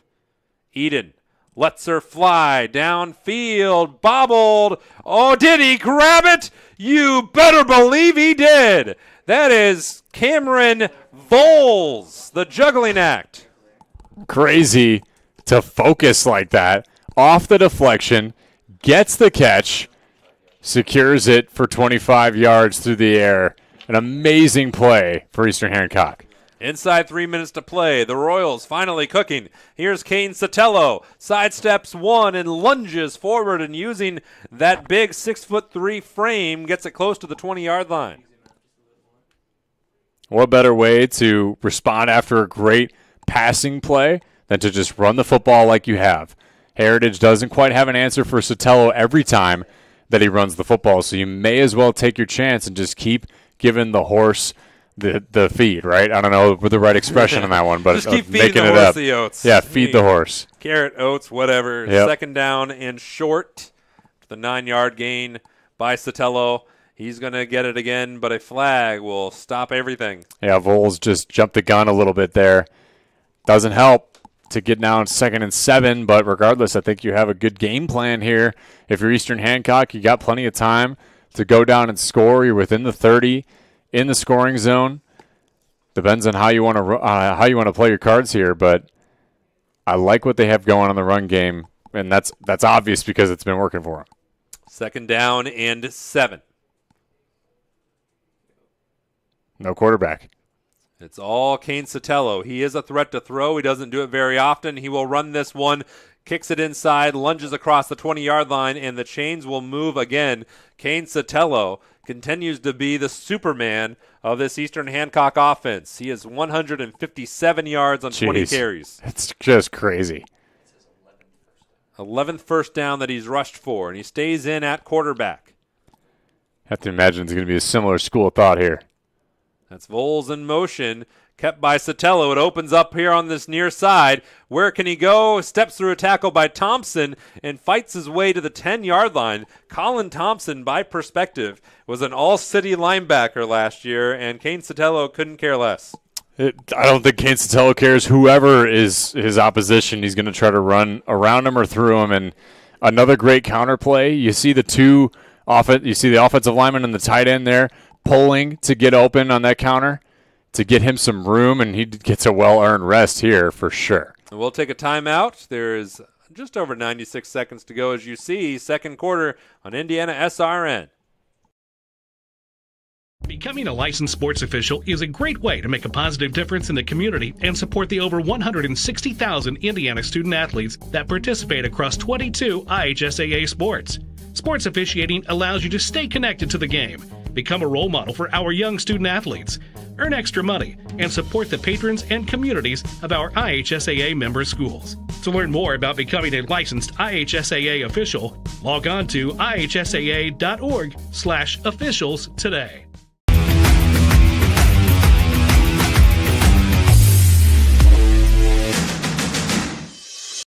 We encourage you to follow us on Twitter at IndianaSRN. Find upcoming games, video highlights, and much more. Follow us now at IndianaSRN. Hey there, everybody. We're at Heritage Christian High School. Eastern Hancock is driving, and Kane Sotelo is having the first half of his life at running back for the Royals, but they are looking for their first points of the game. Elijah Eden back in at quarterback after the little breather. There's Sotelo, and he finds another hole and powers through. He's looking like Arkansas Darren McFadden from a decade and a half ago. Yeah, that's a great throwback. I mean, they just keep giving him the ball. Why not, right? I mean, we keep saying it. If it ain't broke, don't fix it. But it's so true with this kid. He's so tough. Ball at the 4. There's Sotelo. It'd be poetic if he can score, but he's wrapped up, and then an alligator roll from Colin Thompson. He holds him for no gain. Sometimes what you get when you're running those inside zone splits, you're trying to get different looks with a zone scheme or a man-up scheme from your offensive line. Sotelo, with that room, is going to take advantage where he can. Heritage just did a great job staying home, staying in their gaps. 40 seconds to go, first half. Sotelo, heavily loaded on the right side. Sotelo goes right up the middle, and did he get in? Where's the marker? He's short. He was down just in front. It looked like his knee fell short. That's what a referee's saying. And so it'll be 3rd down and goal for Eastern Hancock, and they've got to hurry with 20 seconds to go. I think they still have a timeout, no? So possibly 12 not. seconds to go. Sotelo lowers the shoulder, going for broke. Touchdown! Finally! Sotelo knocked on the door enough times and finally pierces the end zone. It's with just under 9 seconds to go. And what a great effort by him on this drive. I mean, he ran the ball nearly every play, minus that great completion for 25 yards over to Voles, and now you're going to go for 2 if you're Eastern Hancock. Let's see what they do here. Or not, maybe a swinging gate situation. Eden back there. No, they will do it, and it's Kane Sotelo. Who else? What a strange play, but it worked. I mean, I'd love to see it again to see who got the snap and how it got to Sotelo, because it didn't look like either way it was going to go to him. Well, it is now 21-8, and we'll be back for more on IndianaSRN. I'm Keith Myers, Vice President of IndianaSRN. Thanks for joining us. Do you know IndianaSRN broadcasts 350 games a year? All sorts of sports? Yeah, we do. Hard to believe, isn't it? IndianaSRN loves to put student athletes first on our website. If you're a business out there, we probably could help you too. Contact us at coach@indianasrn.org. Grandma from out of state thanks you. Mom and Dad who can't get to the game thanks you as well. In fact, our athletes watch the games over and over again. Our military has enjoyed the games as well. So sit back and enjoy the game. It's IndianaSRN. Welcome back, everybody. That scoring drive for Eastern Hancock was 10 plays, 80 yards, and 1 touchdown. Kane Sotelo, 26 carries here in the first half, 177 yards, and a touchdown. He's averaging a meager 6.8 yards per carry. It's just crazy. And trying to run this one around, get anywhere. They're fighting for the football, and it's Wade Wallen gets it across the 40-yard line after the little pooch kick. 4 seconds to go. Let's get a quick little reaction, Joey. First half, Heritage Christian's offense has been pretty much unstoppable. Both our offense have almost been unstoppable. Really, yes, and it's come down to a few key plays for Eastern Hancock. They've had trouble with the third downs and going forward on fourth down as well. And the early interception did not help. It was a great play by Thompson from Heritage Christian to go ahead and then convert that into the go-ahead score.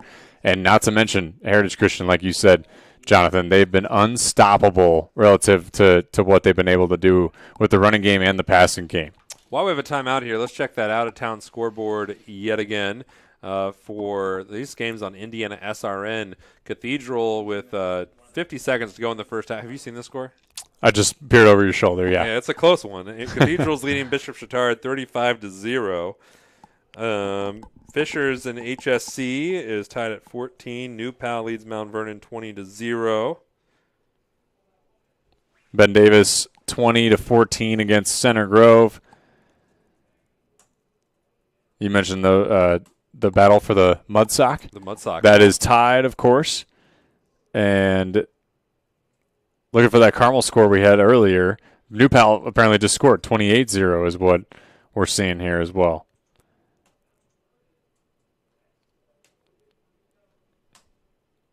See what they do. Heritage Christian's got to do here. I mean, can't imagine they're going to do anything except maybe a long heave or a running play. Taking a timeout right before the half is an interesting move. Yeah, I just want to get everybody in position, I guess. Yeah. Eastern Hancock has dropped everybody deep. They'll send a linebacker. Here's Luke Valerio, second catch of the game, and with a burst of speed, he's still going. He's inside the 30-yard line, and what a valiant effort in the final seconds of the first half. Valerio comes up unhappy with Cameron Voles, the two-star receivers, and at halftime, it's 21-8. And the numbers put up by these offenses in that first half are staggering. But Kane Sotelo, what a first half by him, is just Eastern Hancock missing opportunities and not able to finish drives. Well, I think that's what the message is going to be at half. We've been so close in so many different times, right? and we've gotten into the scoring zone. We've gotten into the red zone and fumbled the ball. We also gave it up in the interception. So they're close. They just need to tie those things up, tie those loose ends up, and then just go for it. It's really in their hands to get back into this game. We'll see how Heritage Christian responds from that aggression that we'll probably see from Eastern Hancock too, because they've been playing very solid throughout. We'll go ahead and take a break, and we'll come back with some halftime programming for you here on Indiana SRN. Heritage Christian leads Eastern Hancock at the half, 21-8. Today, greed, selfish interest, and barefaced corruption seem all the fashion.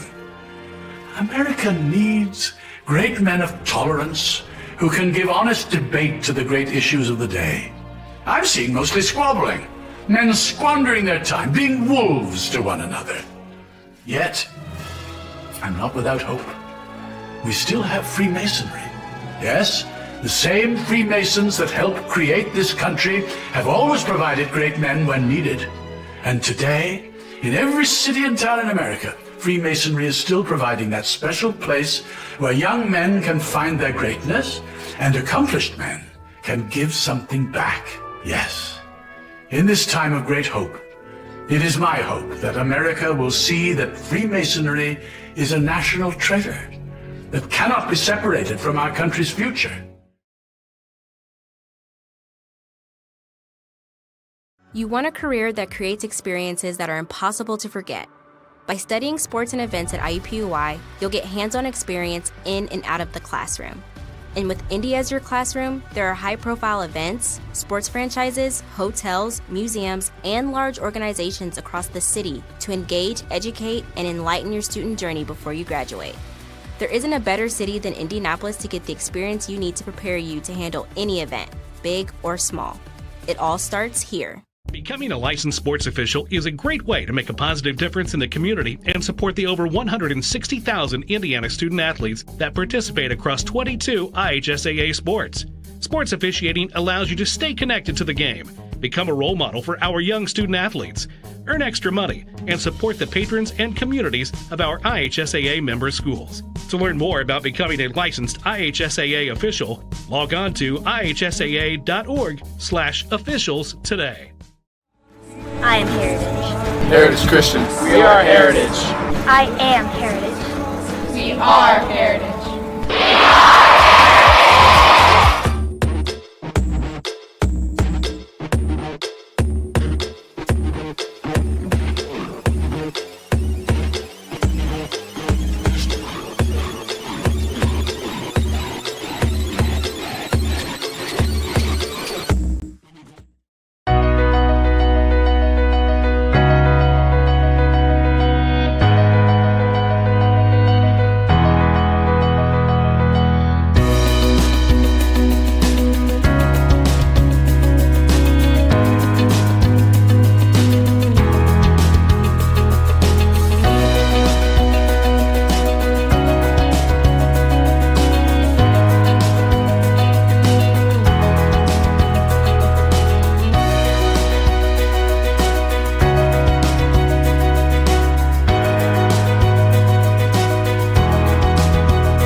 You're good at keeping the car clean.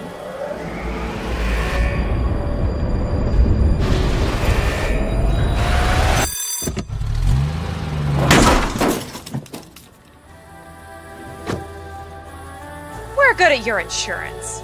Start with Indiana Farm Bureau Insurance, online, over the phone, or in person, and stop knocking on wood. High school sports fans, welcome back to Game Time, to pure spirits, to pure sports. Welcome back to high school sports. Fans, I'm IHSAA Commissioner Paul Knighty, and I just want to say, welcome back. This is Game Time. This is Indiana high school sports. This is your IHSAA.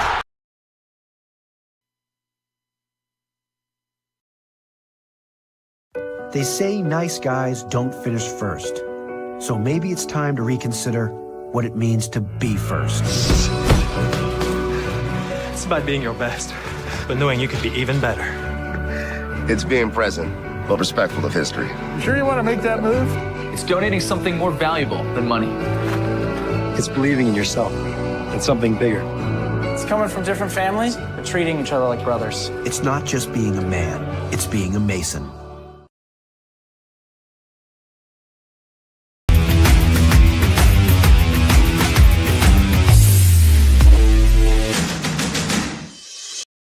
We encourage you to subscribe to our YouTube channel, IndianaSRN.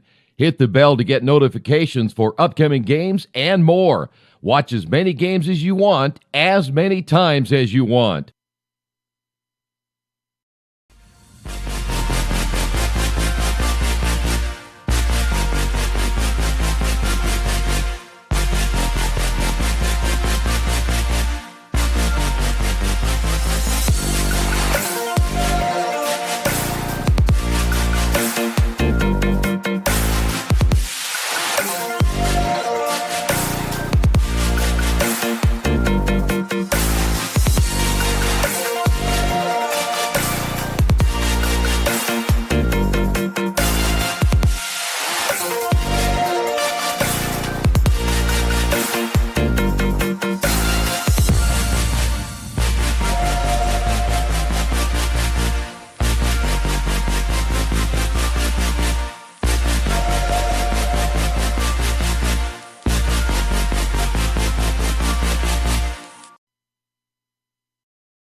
Welcome back, everybody, to Heritage Christian High School. For the rest of our halftime, we've got a few minutes of it. We're going to look at some out-of-town scoreboard, and we'll look at our first half statistics.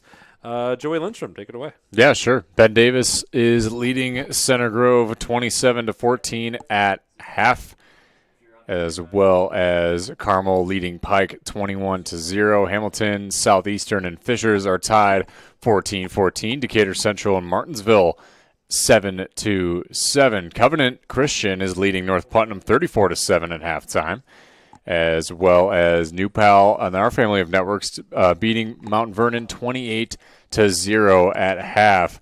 Obviously a good one going there if Mount Vernon can climb back in.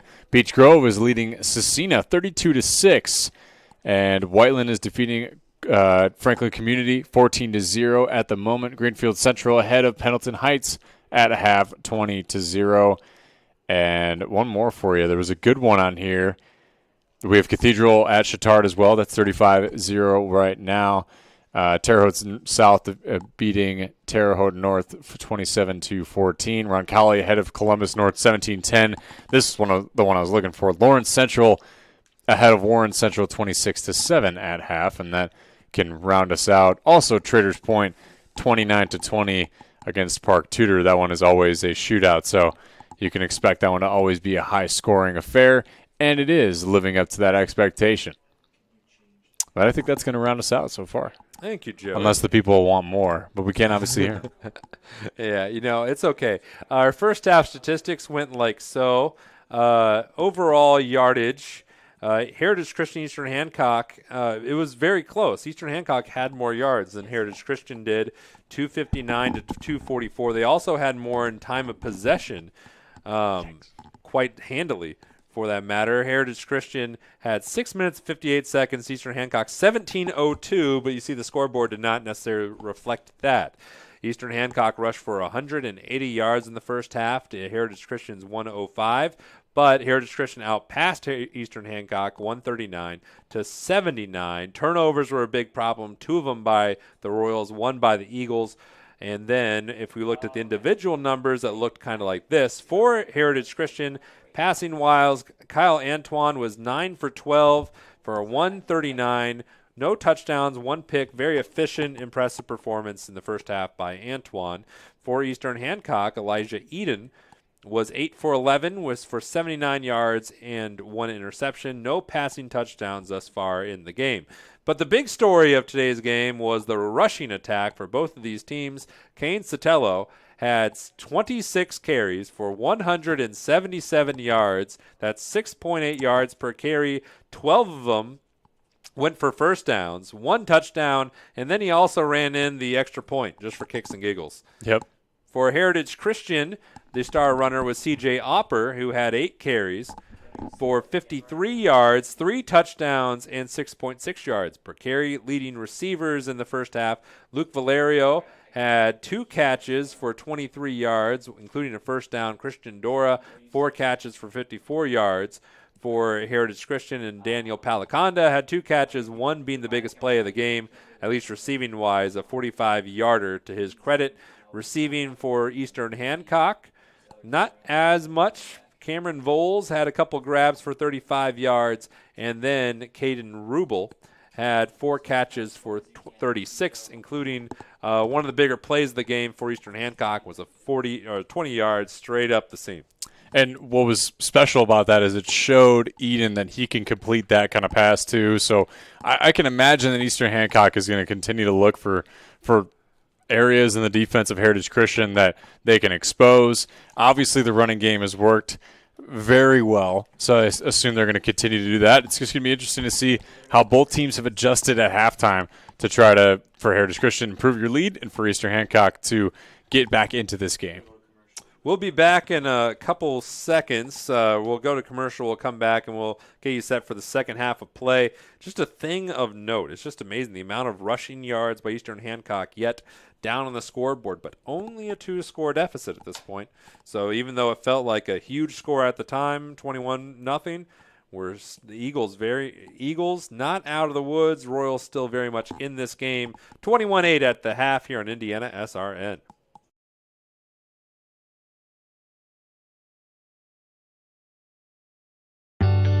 From warehousing to transportation and everything in between, Piper Logistics does it all.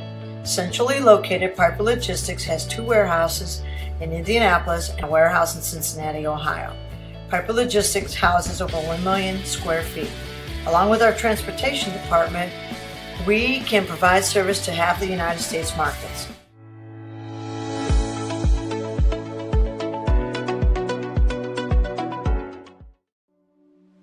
Can't get to a computer? Then we've got you covered. Just go to the IndianaSRN app and stay up to date with all of your favorite teams. You can watch live coverage or relive the experience with our on-demand service.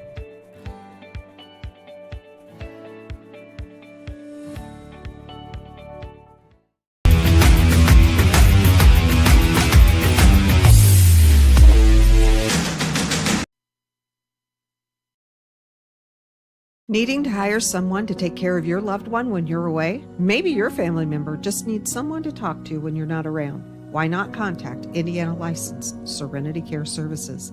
Call Angela, owner of Serenity Care Services, at 317-900-6202. Our team of trained and experienced personal care providers are licensed to serve seniors requiring companion care and light housekeeping services in Indianapolis and its 5 surrounding counties. Call us today at 317-900-6202. Now hiring qualified applicants.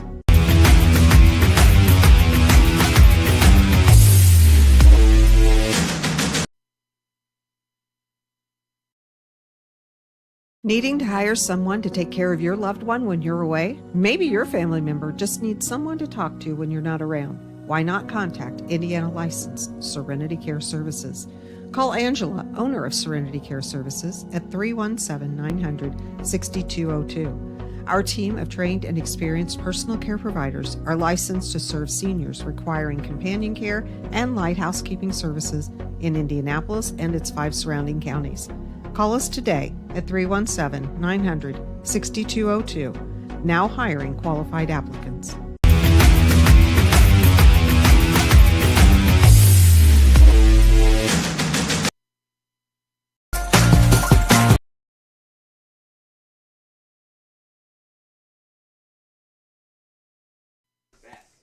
Hey there, folks. Alongside Joey Lindstrom, I'm Jonathan Mathis.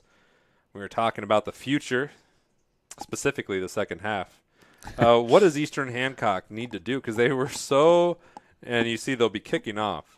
Eastern Hancock was dominant in the first half on the ground, but they're losing. Yeah, they 177 yards to boot. We mentioned it earlier during the halftime break and before. It really goes to show you that while we said a big key to the game was establishing the run, clearly they've done that. They also need to defend well. Heritage Christian has done a great job counteracting whatever Eastern Hancock has done on defense, but they got the late interception that led into that long extended 10-play drive to get into the end zone. A big, large part to do with by the running of, I forgot his name. Sotelo, Kane and Sotelo. Kane Sotelo. I don't know how you could forget. I know, his name right? in the We first said it half. so many times. So apologize to Kane, but regardless, you have to ride the coattails of his running ability. But on defense, you need a huge stop here. Here's C.J. Opper on the return, gets it to the 26-yard line, and a flag at the end of it to chase the play. But it's for Heritage Christian, the only time their offense was stopped was on a late drive heave to the end zone, and it was just picked. But so they haven't really been stopped, and there were penalties before then. Yep. And, So well, actually, self-inflicted ones. yeah, that play prior to that interception was a holding penalty or what have you that actually brought them back to I think it was like the 26-yard line. They heaved that ball deep in the end zone. On that play that they got holding called, they got down to the 2. It was really going to be a goal line effort, but then you get pushed back. So you get a penalty there on Heritage, I believe. The referee waved actually for Eastern Hancock. So it's on Eastern Hancock. I'm not actually sure what signal he did. If we had Troy Darengowski, he'd be able to explain it up the wall to us. We but don't. Unfortunately. Our apologies We'll to our phone, dear viewers at home. We'll phone him in like Mike Pereira. Horse collar is got That's him, our got him deductive around, reasoning. Got him around the neck. All right. So it was 1st and 10 for Heritage Christian from the 41-yard line. As dominant as Heritage Christian felt in that first half on the scoreboard and elsewhere, here's Luke Valerio, and he's very, very dangerous. Blows by Sotelo, and just like that, he stepped out of bounds. You were so ready to say. He was off to the races. Just maybe the pinky toe got out of bounds, and the ref called it. Should have been wearing cleats instead of the sandals, and he would have kept that toe in. Yeah, right? You see just the burst of speed by Valerio. Got up to the 25. So a big gain by him. Well, that's what they love about this kid. They can 34-yard gain. Spit it out to him, let him run, and see what he can get. And obviously getting a ton of yards on that play. You have to stay home if you're Eastern Hancock. Now you're built into man. You need to flip your corners because you got a man wide open. And a penalty flag will stop everything. And Heritage Christian, they've had a problem with false starts so far today. That's the 6th penalty for 50 yards against Heritage Christian. And just nickels and dimes, they've been moving backwards on these penalties. Yeah, it happens. I mean, especially false starts, those things will happen. We get excited when you're at the line of scrimmage or wherever you are lined up. That can happen. Obviously, you don't want those kind of things to compound. We saw it in at the end of the first half where they had that penalty that took away a huge gain. They throw the interception, but I don't think they're going to sweat something like this. Antoine, well-timed, well-thrown Valerio, able to bring it down at the 25-yard line. And Luke continues what has been an impressive senior season. He was a transfer from Fishers High School where he was in the rotation for the Tigers, and he's continued to just one of the top receiving talents in the state, at least at this level. Sometimes when you have a change of scenery, you can really let your skills shine, and he's done that. It's been very impressive to watch him go to work like that. 2nd down and 10 From the 25-yard line, Antoine looking right all the way, has Isaac Jones. One cut into the end zone. Touchdown, Heritage Christian. Off the wheel route, Isaac Jones gets around the cornerback, makes a couple moves, full head of steam into the end zone. A great pitch and catch to get them another touchdown. First receiving touchdown of the year for Isaac Jones. Well, first receiving touchdown of his career. Jones has been a reliable player for Heritage Christian, and they're able to connect on a 25-yard heave-ho. And Heritage Christian looking to add on to their lead. This would make it 20 if they're able to connect. Antoine now 12 of 15 for 203 yards. The kick is good. It's 28-8 here on IndianaSRN.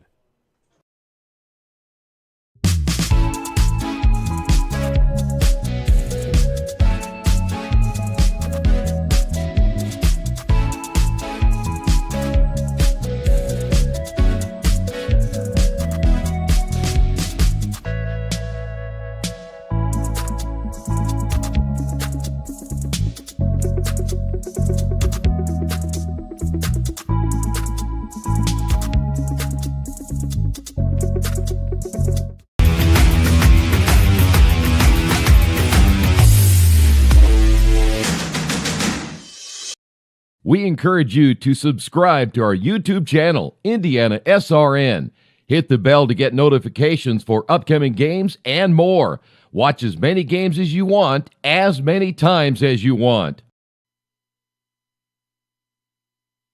Hey there, folks. 28-8. Heritage Christian scored on 3 plays, 59 yards, and a 25-yard touchdown pass. First of the game for Kyle Antoine to Isaac Jones, first of his career.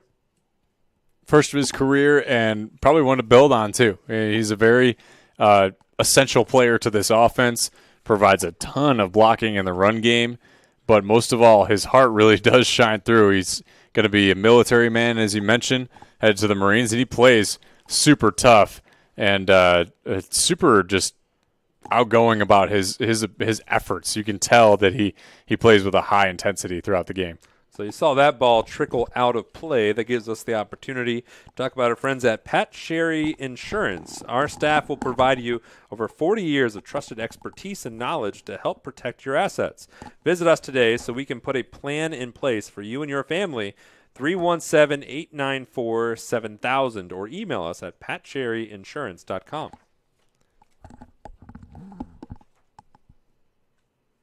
So, Joey Lindstrom, hypothetically, if you were Eastern Hancock, who would you give the ball to this drive? Well, if I had a choice, it would have to be Sotelo. We'll see how right you are, or if you are at all. 1st and 10. Well, by golly, it's Kane Sotelo. Can you believe it? I can't. He's up to 9-yard gain. They'll actually make it 8 for Sotelo, who is going to be knocking on the door of 200 yards in a jiffy, really. That's really very rare, sometimes unheard of for a running back to get 200 yards in a game, let alone by 2 minutes into the third quarter.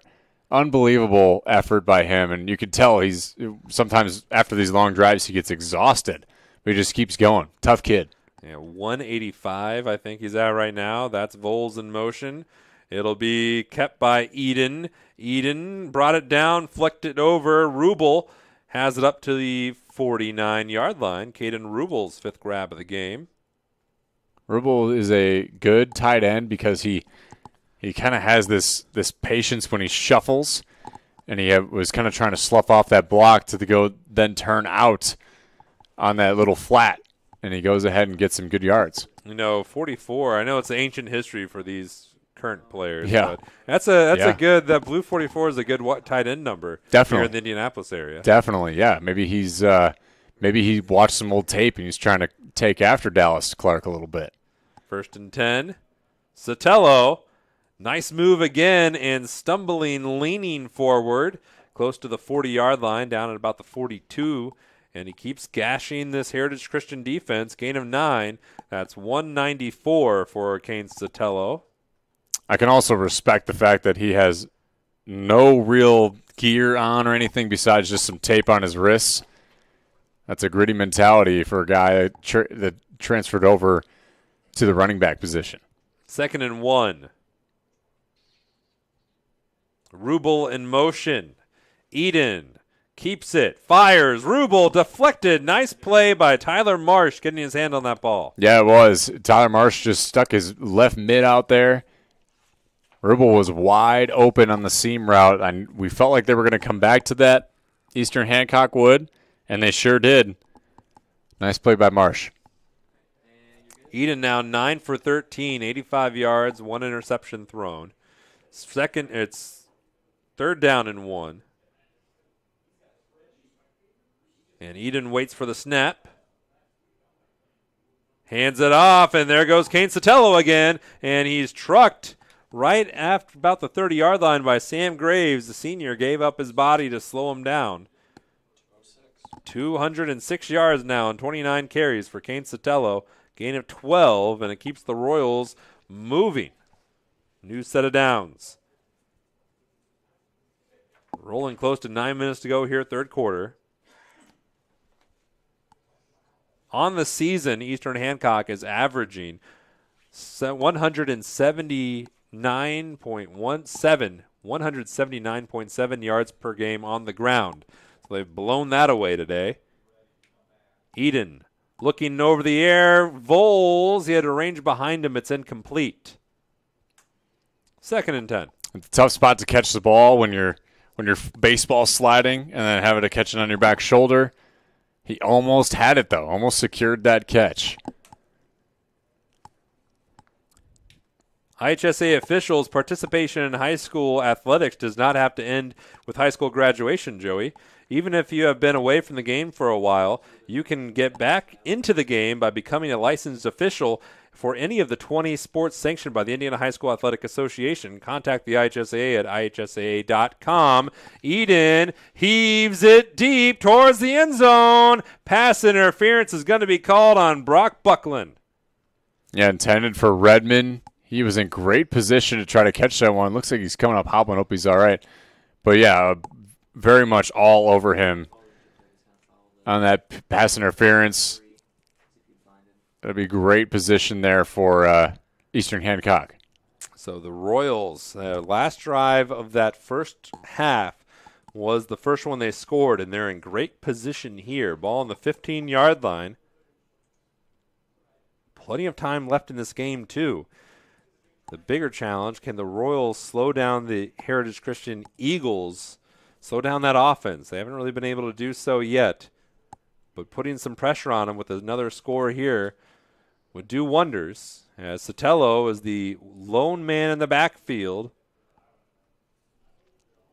Will throw it, underthrows it. Was that intercepted? It was. Sam Graves picks off the Wildcat pass, and yet again, Eastern Hancock gets deep in Heritage Christian territory and comes away with nothing. Very tough play if you're Eastern Hancock. But what a rush by Heritage Christian. You see Sam Graves picking off the quarterback there, getting the turnover chain, sporting that gold. Why not? Made a great effort to go dive for that pass and get the turnover for Heritage Christian. Yeah, let it jingle in those lights. Why not? 1st and 10 for Heritage Christian, looking for one of those knockout blows. If they can have a successful drive here, they're going to go a long way if they pull that off. Blitz up the middle. Antoine flicks it out. This could be trouble, but it's covered up well by the defense of Eastern Hancock. Cameron Voles able to wrap up Christian Dora. It's tough when you're a two-way player. Eastern Hancock has a lot of them as well. You go out, you put all this effort in on your offensive possession, and if you come up short, it definitely deflates those guys that are playing both ways because you were so close to scoring. Again, you were in the scoring zone, ready to go and knock that in, and unfortunately you get the turnover, and you have to go play defense. And here comes C.J. Opper with a big head of steam, trying to cut it outside, looking for an edge, and Voles yet again able to upend him after a big gain by C.J. Opper, 16 yards by number 5. C.J. Opper is electric when he has the football. He's only been stopped, I think, 1 or 2 times at the line of scrimmage. Every other play, it just seems like he just makes great effort and turns lemonade from lemons. Can't get my expressions right. You're fine. Here's another fine play as a flag comes down yet again. If that's on Heritage Christian, it will be their 7th. And we'll see where it's marked. The completion was to Valerio. Was it on the block downfield by Jones? I think it may have been.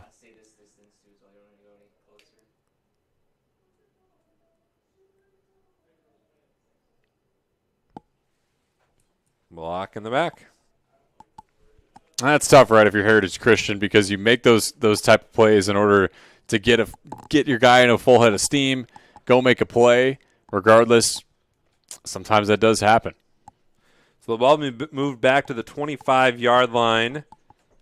Heritage Christian, they've been besieged by by penalty flags, 9 of them for 75 yards over the course of this game.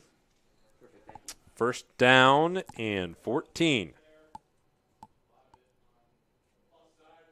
Jones in motion. Antoine hands it off to Opper and a little hesitation run, and he's moving. First down and more. He backpedals, moonwalks his way out of bounds, and they're going to mark him back closer to the 42-yard line. It was a great run, great blocking on the outside as well. These guys have made it easy for Opper to go find his lane, to go get some great first downs, and it feels like Heritage Christian has been able to control the battle at the line of scrimmage all night. Gain of 17 on the play. And a new set of downs for Heritage Christian. Palaconda to the bottom of your screen. Antoine waits the snap. Hands it to Opper. Opper, this time snuffed out in the backfield. Brady Jordan, the senior linebacker, read out the play very well. I bet he did. It was a great read to go ahead and find the running back and then go stick him right away. It's very hard to do that sometimes, but when you're able to read the guard's blocks as a linebacker and go ahead and go make that tough play, a tough tackle, pays off. A loss of 2 on the play, second down and 12.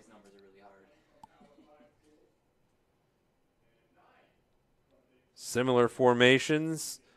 Check it over. Valerio on the little bubble screen. And he lost the football. He left it at the 50-yard line, and Eastern Hancock falls upon it.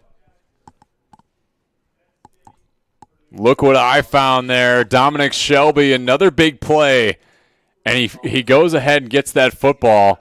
See Valerio cramping up there. Hope he's all right. Does get up on his own power. It's one of those plays for Eastern Hancock. Now you're in this position to go ahead and make something happen after this turnover.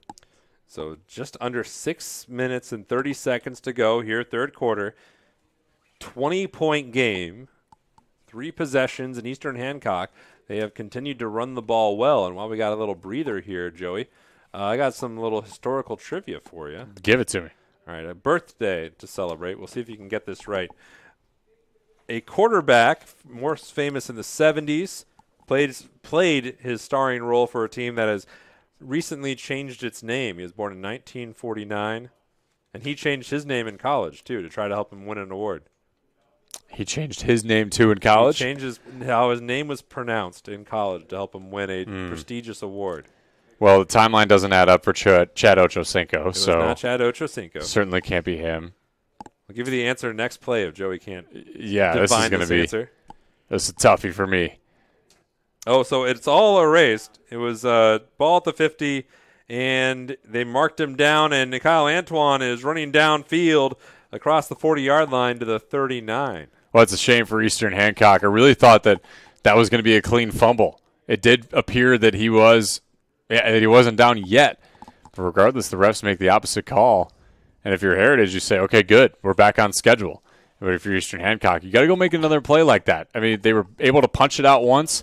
I'm sure that they're going to go ahead and try it again. They certainly haven't packed it in yet. No, not at all. First and 10, though, for Heritage Christian. Antoine rolling. Antoine running. Antoine keeping it down the sideline. I think I saw a flag at the end of the play. And there it is, rolling in front of our referee just across the 30-yard line. And we'll see what the ruling is from our referee. So any guesses on this the birthday quarterback? I'm actually 70s? I'm really stuck. All right, it is Joe Theismann, who's Okay. a broadcaster. Changed his name. Yeah. It was Theismann for his whole life. Oh, okay. And they changed All it to Theismann. So I'll be holding on Heritage Christian. His birthday, 1949 today. Well, happy birthday to Joe. Oh, Thies Theismann. Congratulations, Joe.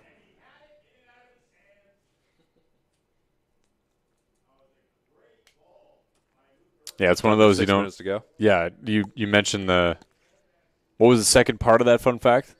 Washington? No. Yeah, he played for the Redskins. Yeah. Now the Commanders. Right. They changed their name 3 times. They changed their name as well, so that's what I thought maybe Redskins to football team Commanders, but just wasn't feeling Joe Thies Theismann. Yeah, so Theismann, his number when he played for the Redskins was 7, which is the number of Antoine. There you go. 7. Look at all these similarities. Ball marked on the Heritage Christian side of the 50.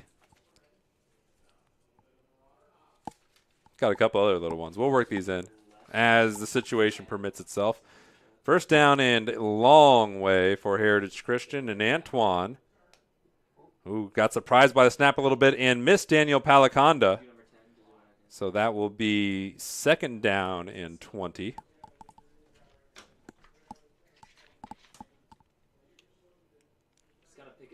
And the drive stalling out a little bit here for Heritage Christian, although they have shown their offense quite potent. It can rise to the occasion at any split second. Wide to the top of your screen, Luke Peters, a 6'4" receiver, no catches yet this season. Antoine looking right down Meridian, and he has Daniel Palaconda, and the burst of speed takes it close to the 20-yard line. Palaconda is fast. He was a member. He broke the high school record in the 200 last year, and you saw the speed on that play. Yeah, we saw it earlier in the first half. He clutched a deep ball from Antoine. I think it was traveled 30 yards through the air. He's a fast guy that comes out of the slot. That can hit him up the seam. A great first down. 32-yard gain between Antoine and Palaconda, and it looks like if Luke Valerio is not dangerous enough, Heritage Christian has Palaconda as another deep threat. Definitely. In this Eagle arsenal. Opper on the ground. Got a lot of running room here. Takes a man with him inside the 10. Nice scamper by C.J. Opper. Joseph Hollenbaugh was holding on for dear life under the jersey of Opper because he runs so quickly and purposefully. 96 yards on 12 carries for Opper. That last one, a 12-yard gain for the senior running back. Here's Christian looking for yet another touchdown. Almost every drive they've had this game has gone for 6. One was a turnover in the end zone, and here goes Antoine, and he skies for the touchdown. Kyle Antoine rushes for touchdown number 3 on the season, and that young man will keep that souvenir for about 4 seconds. High fives only last so long, unfortunately. Just never wash it. It was a great play. Bit of a different kind of read with the counter action from the offensive lineman. Antoine follows those guys and punches it in. I thought he thought he had to hurdle for a brief second there, and I think that's why he did a little half jump. Yeah, nothing better than the unnecessary jump. A little half Jordan pose. He was almost there. Give it a go. David Reynolds on for the extra point. Looking to make it 35-8 here late in the third.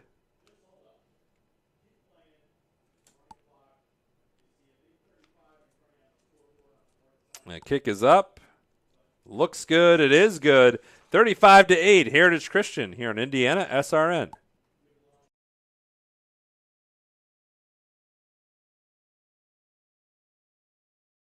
Burtner Electric Incorporated has been proudly serving our residential and commercial customers with quality electrical repair for over 33 years. We are fully licensed and insured in electrical wiring and electrician service packages. You'll receive a competitive assessment whether you're a homeowner or a business owner, first-time or long-time customer.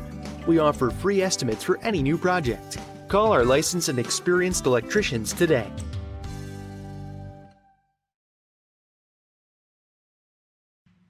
Can't make it to the game?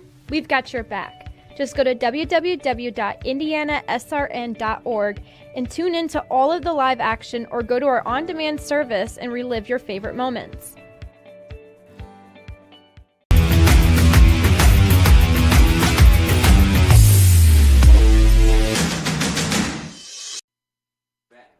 Hey there, everybody. Last drive for Heritage Christian, their longest of the game. 10 plays, 96 yards, and 3 minutes and 47 seconds before Kyle Antoine rambled and then jumped unnecessarily at the end for a 9-yard touchdown run. And Heritage Christian has enlarged their lead, 35-8. So just under 5 minutes to go here, third quarter, as Reynolds sends this one down, and the run back by the Royals.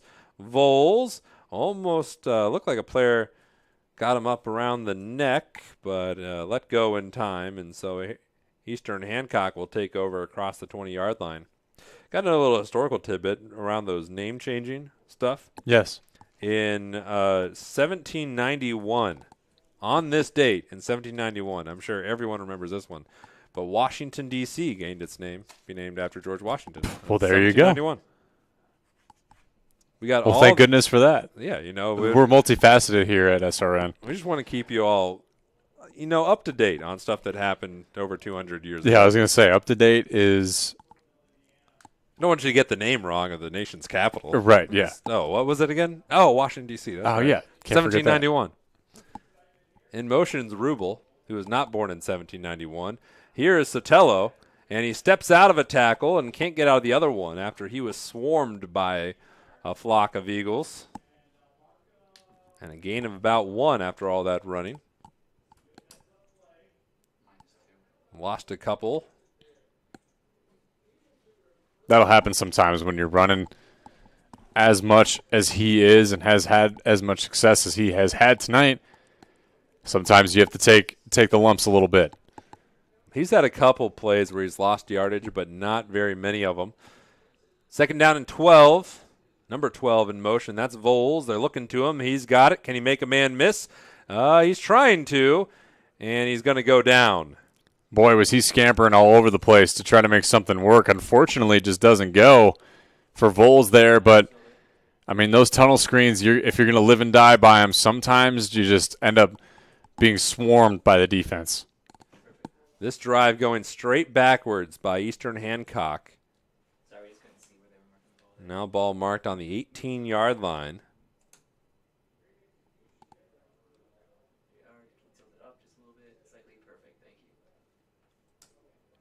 And here's the snap to Eden on third down. And long. Eden looks down the sidelines, and that was a miscommunication between he and his receiver, Aaron Redmond. Yeah, I felt like I think Eden was looking for him to either come back to the ball, or he wasn't supposed to take the 9 right on the outside on the sideline. Regardless, for Eastern Hancock, a little bit out of sorts.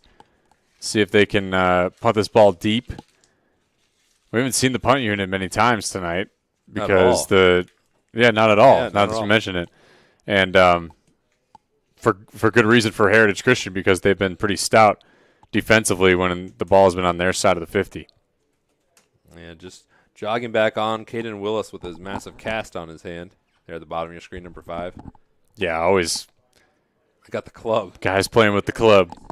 Timeout on the field, and that gives us an opportunity to talk about our friends at Indiana Mulch and Stone. Since inception in 1987, Indiana Mulch and Stone has been dedicated to providing the highest quality products to landscapers, businesses, and residents in central Indiana. Our first priority and foremost goal is to establish long-term relationships with our customers by offering exceptional service and the highest quality landscape products. This philosophy has defined our success for the last 35 years and will continue for decades into the future. Contact us at indianamulch.com.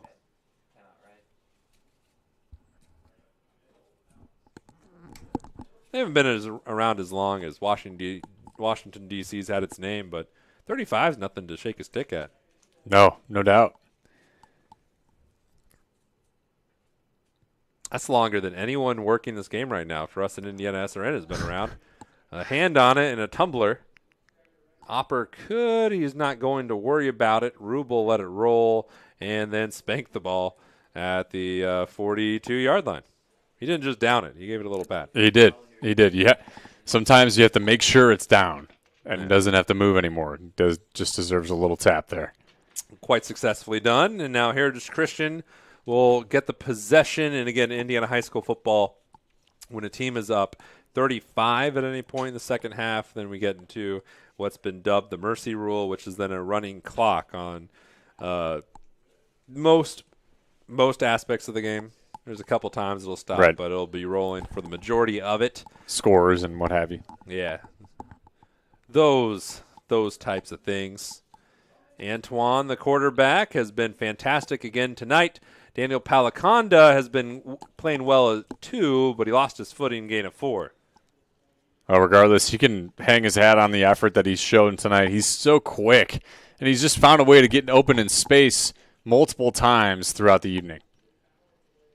And 2 minutes, 45 seconds to go. Second down and 6. Heritage Christian has now outgained Eastern Hancock. They've stretched this since halftime. 424 yards to 289. Antoine, 256 through the air. And that's impressive for a guy who now is a senior leader. He's been very good. Here's Opper. He's also been very good. And he's over 100 as he drives across the 40-yard line to the 37. Opper has been just awesome, being able to read his blocks, get behind the guys, whether it's the big guys up front or it's his receivers stalk blocking on the outside. He has been able to access running lanes in many different positions. Gain of 17. It's just crazy. We've seen Opper. He's now over 100 for the game, a $113. We've seen him on IndianaSRN the last 2 weeks starting running back, and he was the backup running back to begin the season.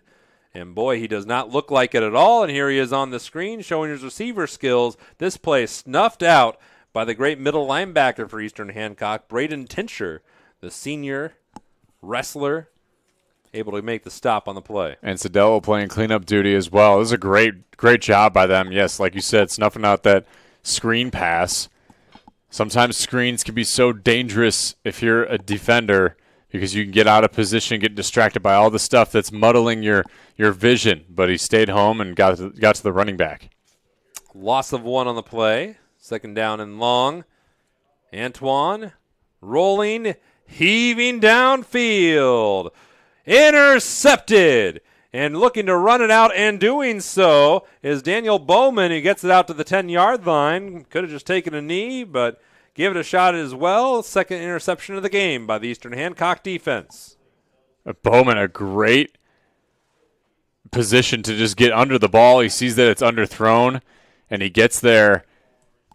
He thought about maybe taking the knee to get the touchback, decides to take it out, gets tackled. But regardless, it's still a turnover for your team. Great effort and great positioning to try to get that interception, and good effort to return it out. Kyle Antoine, that is his 3rd interception of the season, 2 of them tonight. So he's been pretty clean with the ball thus far this year, but maybe got a little greedy. Minute 3 to go here, third quarter. Eastern Hancock looking to get things back rolling. Clock a running. Here's Kane Sotelo trying to get across the 20 and does so. He's just so tough to tackle tonight. And Cameron Voles is rolling on the ground, and the training staff will come out to visit with him with 54 seconds to go here in the third quarter.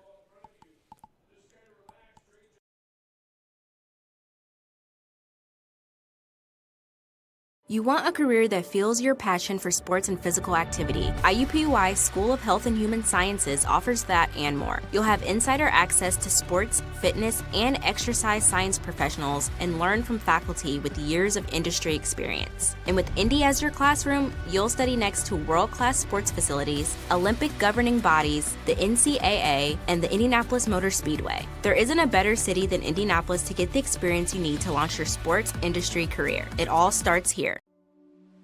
Can't get to a computer? Then we've got you covered. Just go to the IndianaSRN app and stay up to date with all of your favorite teams. You can watch live coverage or relive the experience with our on-demand service.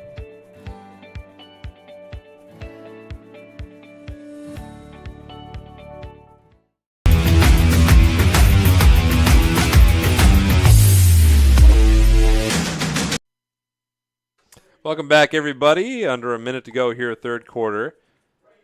Eastern Hancock has the ball after yet another Kane Sotelo impressive run. For the game, Sotelo now 31 carries for 217 yards and the only touchdown of the game for Eastern Hancock. Cameron Voles was helped off the field. He was reaching for his lower leg, and now 1st and 10, clock running. And the reason it's running there is it was a live ball. It didn't get out of bounds as Redmond just did. So 2nd down and long.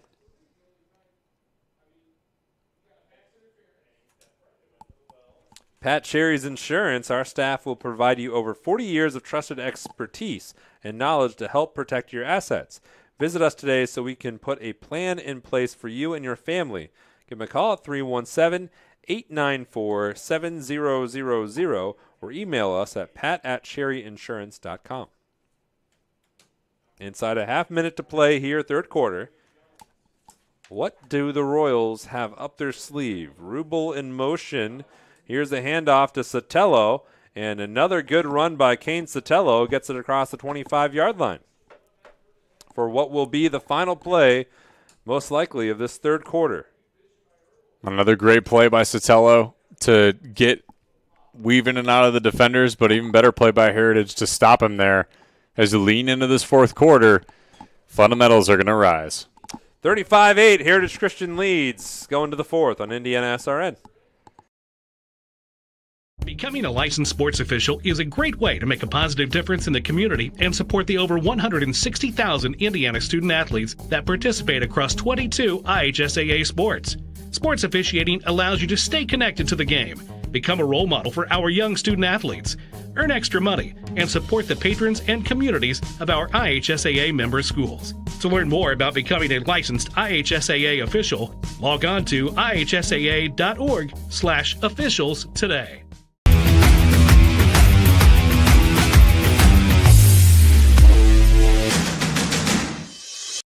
We encourage you to follow us on Twitter at IndianaSRN. Find upcoming games, video highlights, and much more. Follow us now at IndianaSRN. Welcome to the fourth quarter, everybody. 35-8.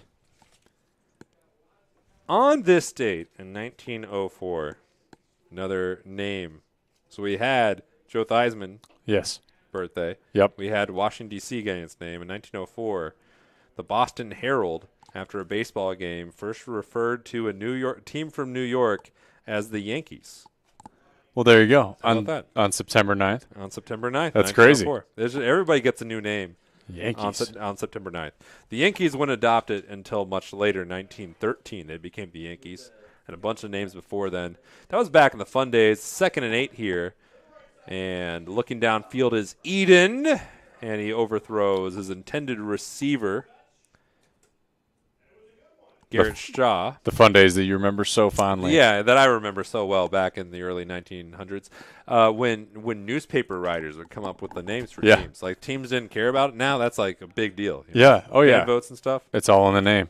Not back then. Interesting. So 4th down and long. Eastern Hancock, no real. Well, they are going to punt. Aaron Redmond will punt, one of the receivers. He is the punter for the team. He's had 3 punts this season Averages a tick over 39 yards per punt, which isn't too bad for high school. See what he's able to do.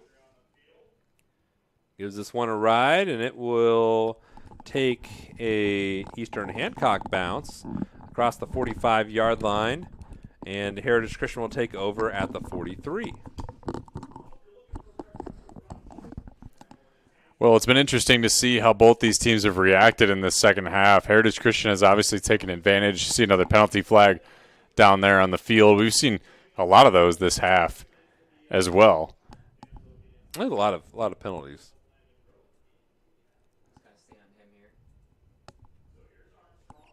Block in the back by Heritage Christian. Looks that way. So the field position will be slightly worse for the Eagles. Coming up for Heritage Christian, they go to Cecina next week. Cecina entered today at 3-0, and then Covenant Christian, a long-standing rivalry game for Heritage Christian. That is on September 23rd. It's a home game. Then they go to LaPel. We're at the halfway point, basically, of the high school football season next week. It's crazy how fast it's gone. So fast. Yeah. Cecina taking a beating against Beech Grove tonight, too. Beech Grove's been a weird team. Interesting team, those Hornets. Working near side, Opper.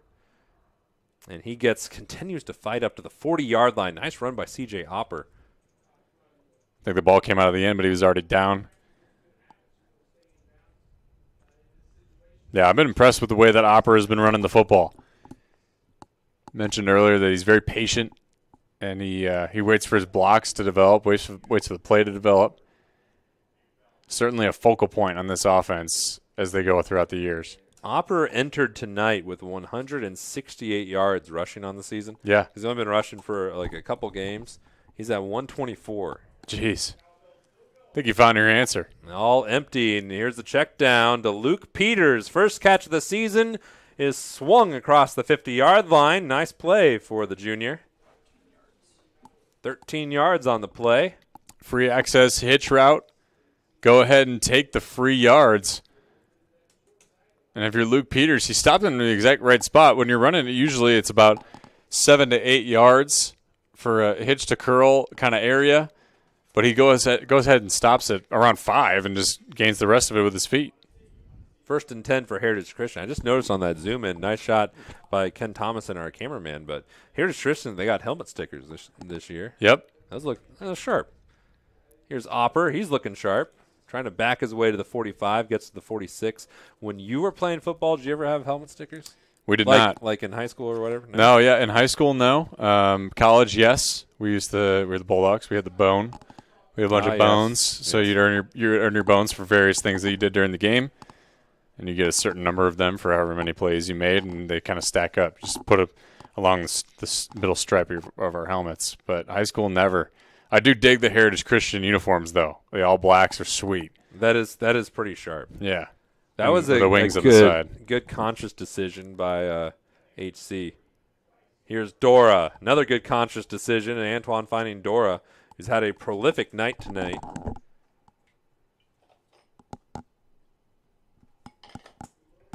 Six grabs. That's a gain of 8. Efficient. Not the flashiest receiver, at least in yardage, but as you can see, it's just workman-like performance by Christian Dora, the senior receiver. Yeah, I'd love to hit him on the screens. They hit him on a rollout earlier. He's just kind of he's available kind of anywhere, and he makes plays happen with his feet from wherever he is. So 2nd down and short for Heritage Christian. Antoine creeps up under center. Hands it back to Opper. Another good run by C.J. Opper inside the 20, down at about the 17-yard line. And C.J. Opper closing in on doubling up his yardage gained on the ground this season. He got so quick on his burst, and he's just so impressive with the way that he operates when he's moving around. He's very talented. And for just being 6'1", I mean, he runs with these long strides, and it's impressive to watch him run the football. Very impressive senior. That was a 20-yard gain. He's at over 9 yards per carry on 16 carries, 146. This is going to help. Can he go for touchdown number 4? Did he make it? Maybe. Well, no signal yet. I think he did. He just kind of leaned in. It but looked like it. Are they going to put him?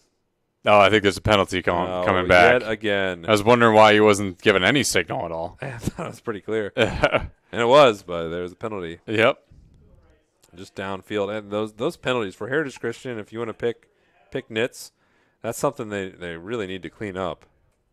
Because it has cost them big plays throughout the year. And for the most part, right now it's 12 penalties for 105 yards. Can certainly make a difference. Yeah, called back a touchdown. Yep.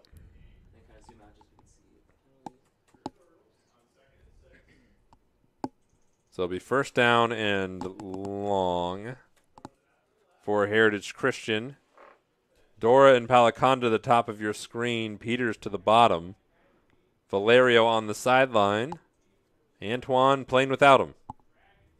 First and 15. CJ Opper has a blocker in front. Tries to cut it back and gets it tumbling to the 21-yard line, maybe the 22. Much better contain out of Eastern Hancock on that particular play. You know that Opper's going to try to bounce it outside. They get guys on the outside, shake a blocker, and finally take him down. It's the best way to get him to stop is just by enclosing him. Just a creep forward, gain of 5 on the play, second down and long. No one on Palaconda yet, or it'll be a long range over. We'll see where Antoine decides to go. It'll be another run to the left with C.J. Opper, and it's another good run by C.J. Opper. He's inside the 5 or inside the 10 before he danced out of bounds.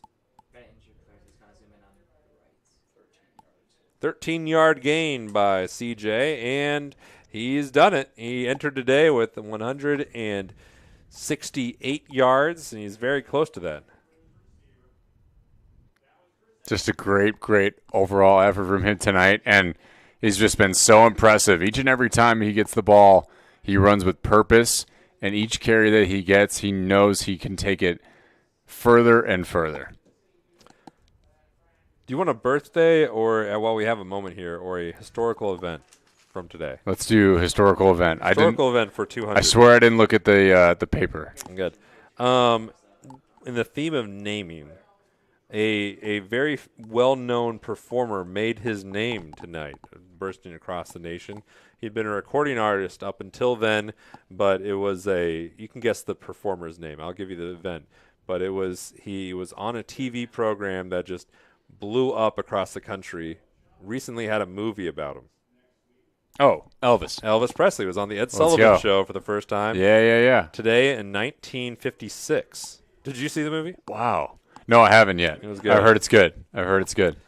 My grandma lived it, and she saw the movie and just loved it. She went with like her sorority sisters who were all young ladies at the time, and it was just reliving the whole thing. Yeah, I had heard that Elvis was a hot commodity. That's for sure. So it's third down and 1.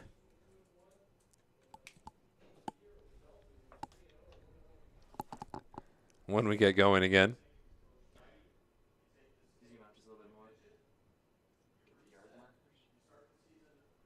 Ball on the 9-yard line. I formation behind Antoine. Opper on the pitch out. He's inside the 5. He runs into his own man. He rumbles into the end zone. Touchdown number 4. And he can count him up himself. What an effort from this kid tonight.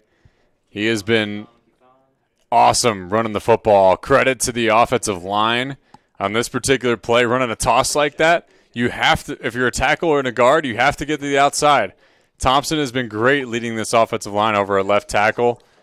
4th touchdown for Opper. It's just crazy how he's been able to get access. And a lot of these guys, it's been crazy how they've been able to control the line of scrimmage.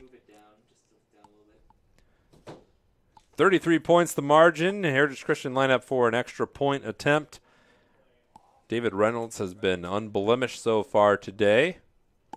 Eastern Hancock will get their opportunity again. It was just the offense for Heritage Christian has been too much tonight for Eastern Hancock, and it's just broken record at this point. The Royals haven't been able to capitalize in key junctures while they had the ball, and Heritage Christian has been able to overcome their own mistakes, which is the only thing that slowed them down, really. Yeah, Eastern Hancock has obviously put a lot of effort in.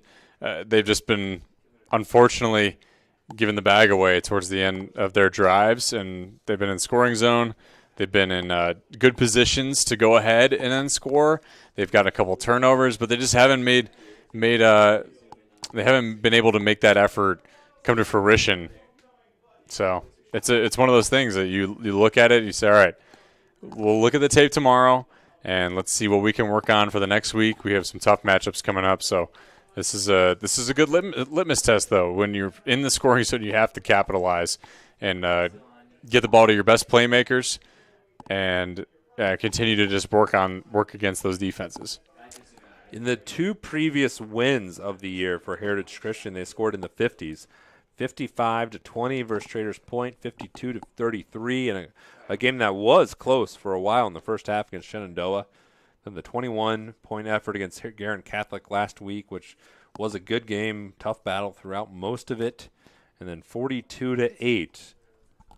Eagles looking strong here in the fourth quarter against Eastern Hancock. This one sent down on the run back, and a little bit of a seam there. Good run by Garrett Shaw. So Eastern Hancock will take over just across the 30-yard line, and we'll see what the Royals turn to here with 8 minutes to go in this football game, and a game that Heritage Christian has commanded the scoreboard, if not totally commanded the field position battle. That's been a lot more even. Yeah, that portion of the game has been relatively even. If you're Heritage Christian and you're going to watch film tomorrow, you know that your run defense took a bit of a hit today with the amount of yards that Sotelo was able to get throughout this entire game. And if you're going to be playing against good running backs like that, you got to be able to stay home and stay in your gaps. Eastern Hancock can build upon that. One man in motion, that was Eli Manship. They're looking for him. The freshman has it, scoots through one and has a first down. Manship, his third catch of the season and his longest play of the season. He had previously had just 7 yards receiving. And that one a gain of 11 for number 14. I like the call, too. Sent him in motion. Nobody followed him. It was a great read for Eden to just spit it out to his guy. Great work. Now 1st and 10 for Eastern Hancock. Hand off to Spear, who's been so quiet tonight, and he's showing a lot of burst in life. He's across the 40-yard line. Pushed out of bounds towards the 25, and he's going to be marked out at the 25. Nice run, Peyton Spear, gain of 31. Peyton Spear running like a horse. It is great to see because he had the fumble earlier, and now he's responding so well on this drive. A great run to break away. 1st and 10. Two first downs to begin this drive for Eastern Hancock. Spear will try it again. Kicks it outside, lowers his head, and drives his 5'5", 160 frame across the 20-yard line. Doesn't run like he's 5'5", 160. Runs a bit taller and heavier for sure. It's a gain of 7. He has 38 yards now on 5 carries. Eden, Spear, right up the gut, hard to tackle. Look at him go. He's going to get down at the 6-yard line, and a face mask will, the flags come raining in. Face mask going to cut this distance in half. Yeah, Sam Garvey, the guilty party there. And regardless of how you run it, Spear is running his butt off and able to do it with style. He's the type of guy that obviously is showing some grit out here. So another penalty on Heritage Christian. Number 13 of the game. It's not going to be much yardage this time, but Eastern Hancock looking for their second touchdown of the game. Can't rule them out. They're fighting all the way to the end. And we're going to have a timeout on the play. Timeout by Heritage Christian. We'll take one with them. 7:03 to go here on Indiana SRN. They say nice guys don't finish first. So maybe it's time to reconsider what it means to be first. It's about being your best, but knowing you could be even better. It's being present, but respectful of history. You sure you want to make that move? It's donating something more valuable than money. It's believing in yourself and something bigger. It's coming from different families, but treating each other like brothers. It's not just being a man, it's being a Mason.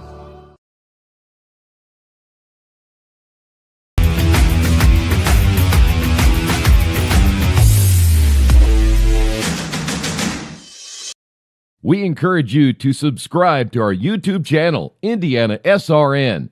Hit the bell to get notifications for upcoming games and more. Watch as many games as you want, as many times as you want.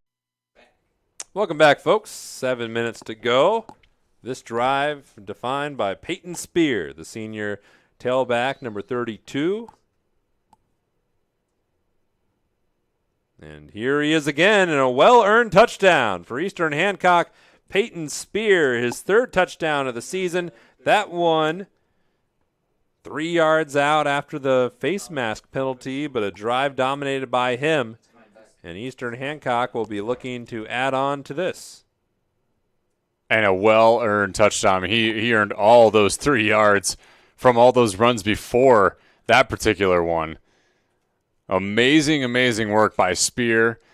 All these guys could mail it in towards the end, but they put in this effort to get into the end zone.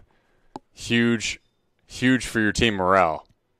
And one for the memory book. You just print that photo off, put it back in there. Oh, yeah. Little swinging gate action. We'll see who they snap this one to. It'll be to Elijah Eden. A quick little throw down by our scoreboard, and they got it in. 16-42. Now the score, and we'll be back here on Indiana SRN.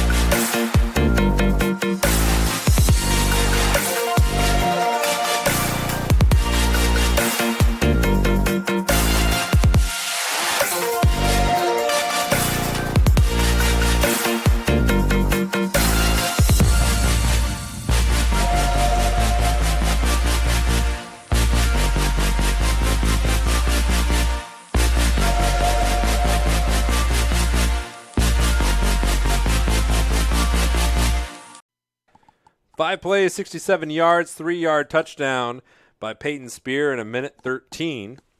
Eastern Hancock, the 2-point conversion was good. It's 42-16 now. And we'll see what Eastern Hancock opts to do as there's just under 7 minutes to go in a game dominated on the scoreboard by Heritage Christian. The run game would not tell you that. Eastern Hancock's run game has been strong. They've rushed for 279 yards so far today, and second most yards that Heritage Christian has given up this season. Shenandoah rushed for over 300. Here is Erie Bryant on the run back, picked it up and got a little bit out of it, something out of nothing. Yeah, certainly they were expecting an onside kick, or at least a squib, and you send it deep into their own territory. I think that's a good idea. And we'll see who they send out at quarterback. Kyle Antoine, is he done for the night? If it's not him, it would be sophomore Kincaid Zentera, who has made an appearance so far this season. And we'll see who is playing quarterback. Impressive performance by Heritage Christian. We went through their upcoming schedule. For Eastern Hancock, they will go to Knightstown next week and then be home against Milan. And it is Kincaid Santera. Or no, it's not. It is Aiden Lyon at quarterback, and he hands it off. Little dart there. Some short gain on first down. Get some shine here for some of the JV players and guys who don't see a ton of time. There's a lot of good size out of this Heritage Christian squad, and it's amazing too because for a 2A school in Indianapolis, sometimes it can be tough to get guys who are of the right size for what would be ideal for your varsity team, but they seem to be doing a good job of that. Yeah, they've been just an impressive start to the season for them. Here's another carry, and just creeping forward a little bit as the reserves are in for Heritage Christian as the clock rolls close to 6 minutes to play. And it will be third down for the Eagles. So Eastern Hancock goes to Knightstown, who entering tonight had not yet won a game. Then Milan, who entering tonight had also not yet won a game. And then the next one of a team with a winning record is Monroe Central. And so far, at least entering tonight, 2 teams on Eastern Hancock's schedule had a winning record the rest of the way. Monroe Central, who they play on September 30th, and then LaPel in the final game of the year or of the season. And that's a heave by Lyon that was intercepted. Sticking with it, Bryant Sullivan able to pick off that pass. It wasn't the crispest of lobs. Definitely a desperation throw, but at the same time, it's a good learning experience for him too. You can't, especially late and in your own end zone, can't be heaving that one just for anybody. But now you have to send your defense out there. So we'll see who Heritage Christian has gone to the reserves, at least on offense. There's Colin Thompson's back out there, so the regular ones on defense have reemerged. And Eastern Hancock is looking to be ready to go as Heritage Christian a little discombobbled. And a timeout, and we'll take one too. You're watching IndianaSRN.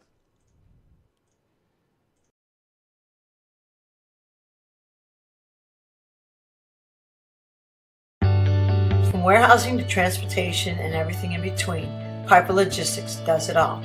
Centrally located, Piper Logistics has 2 warehouses in Indianapolis and a warehouse in Cincinnati, Ohio. Piper Logistics houses over 1 million square feet. Along with our transportation department, we can provide service to half the United States markets.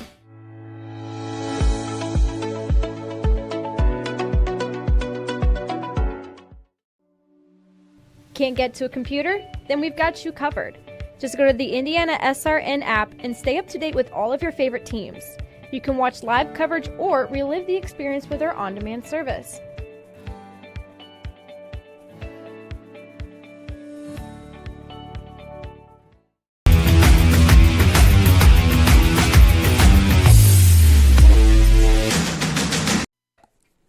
Welcome back, folks. 1st and 10, deep in Heritage Christian territory. Eastern Hancock still driving, hands this ball off to Mark Kuby. And Kuby tried to take it around the outside, got stopped at the 20, stayed in bounds, clock running, 2nd down and 10. Kuby on the season has been a factor here in late in games, 17 carries for 100 yards, just under 6 yards per carry. His longest was 17. As that run game has been strong for Eastern Hancock all season long. Close to 4:45 to go. Kuby again, hesitation, and the defense for Heritage Christian unrelenting and get the stop. A.J. Bradford, too much to handle. Yeah, you got some of your typical starters out there if you're Heritage Christian mixed in with some of the guys who don't get a whole lot of shine, so definitely want to stop the bleeding here after that turnover. Coming close to 4 minutes to play. Here's Christian looking to move to 3-1 on the season. And then a big test against Cecina, who will be smarting from a performance tonight. Rolling out Eden. Eden flinging, has his man down the sideline. And that was Eli Manship. 2nd catch of the game. That doubles up how many yards or how many catches he's had in the season. He had 2 before that, and the 14 matches his number. Yeah, awesome way to get in position and get that catch by Manship. Handoff, Kubi works it inside, and then Tim Jackson gives him a big bear hug and brings him back towards the 5, but a nice little run there on first down and goal. So it'll be 2nd and goal for Eastern Hancock. He's wasting no time. Back into position. Isaac Jones trying to scamper off the field. 2nd and goal. Eden looking for the fade. Tipped and incomplete. Dora had a chance at that interception. Intended receiver was Caden Rubel, and that would have been a pretty impressive catch with where that ball was placed. Yeah, it would have. A couple tips there off 2 sets of hands. And you're right. It would have been a very impressive play if he was able to concentrate to haul that one in. A little out of reach. 3rd and goal for Eastern Hancock. 3:30 to play. Eastern Hancock looking to grow on what has been, in recent history for Eastern Hancock, has been really strong. A lot of high-win seasons. Here's Kubi looking to get into the end zone, keeps fighting, and scores. Touchdown, Mark Kubi, his first of the year. And Eastern Hancock has been going for 2 all night. Don't see why they wouldn't try that again. It's an awesome, awesome run. Tough to break away from that tackle. He does that. A couple of arm wraps, and he is in the end zone. Awesome run by Kubi. So trotting back onto the field is Kane Sotelo, number 2 in white. And they will go for the extra point this time. A true extra point. Aaron Redmond is 10 for 10 on the season. He's number 11. And beating the rush, he missed it. Oh, it stays 10 for 10. Missed the extra point. And we're going to a commercial break. Heritage Christian leads by 20, 42-22 on IndianaSRN.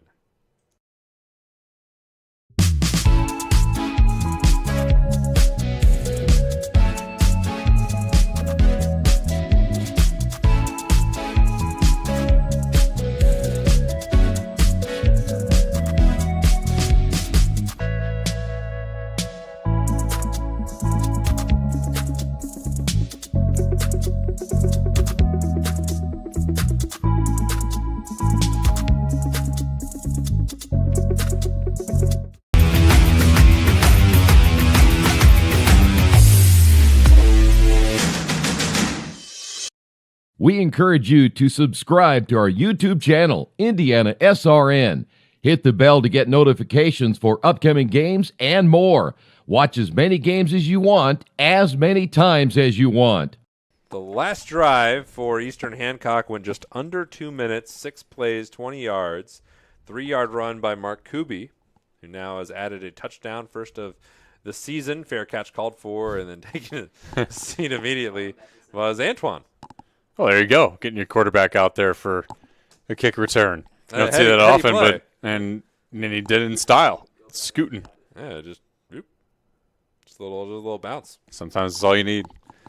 That was enough of the reserves. The starters back on the field after 3 plays and a turnover by Heritage Christian, and this is to ensure this game gets to its conclusion, one would assume. Yeah, I mean you're still up 3 scores, but you want to make sure, if you're Coach Kyle Ray, I'm sure that you want to nothing crazy. Yes, lock in the victory. Here's CJ Opper near sideline, scoots back in, stumbles forward, and he lost the ball, but it rolled out of bounds.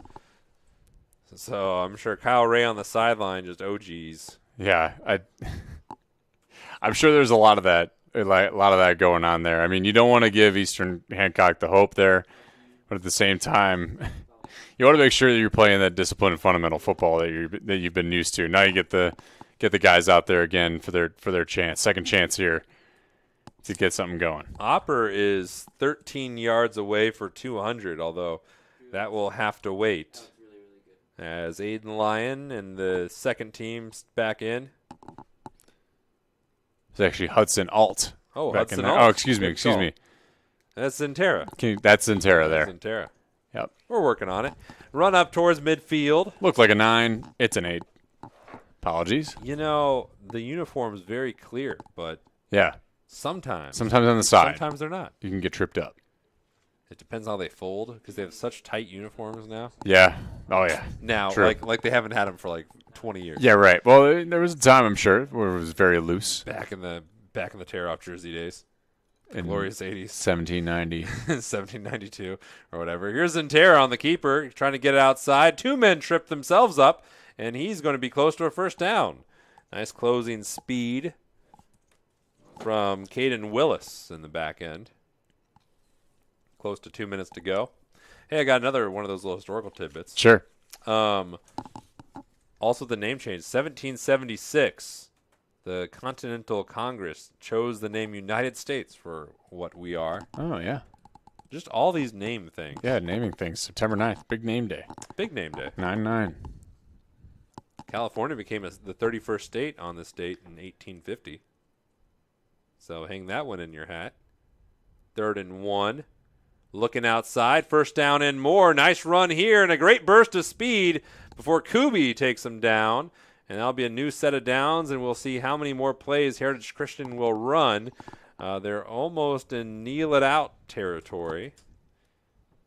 Once the clock will run, there it is. Once the chains were getting basically reset, Eli Nix came in. He's at quarterback now. 4th different quarterback we've seen this game for Heritage Christian. A lot of players gaining the experience. Close to a minute to go. And Nix will hand it off. Almost snuffed out. It was snuffed out well. Colton Dishman all over that play. As we trickle close to a minute. And it'll be 2nd down and long.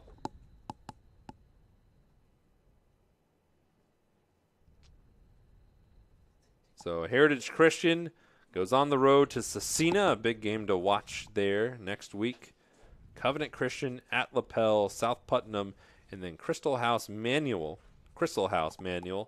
on October 14th in the playoffs.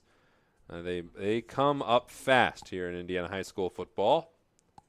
About a half minute to go. Nix gives it a heave down the middle of the field. Dangerous throw. What a grab. Is that a touchdown? By golly, it is. Erie Bryant, first catch of the year, goes for 6. And an absolute, you said it, a heave. He launched that ball, and a great catch by Bryant to bring it down and to have the presence of mind to go get a touchdown after that. He caught it about the 2, and he went ahead and leaned in. They're all fired up. Yeah. Everybody congratulating Erie. That's him, number 9. But that's fun. You get to see the freshman just step in and he launch that thing for all it's worth, and then it goes for a touchdown. It's awesome. Remember that forever. Inside 23 seconds to go. Reynolds on, looking for this extra point. Heritage Christian most likely to come up ever so close to their 3rd 50-point game of the season. It's 49-22 on IndianaSRN.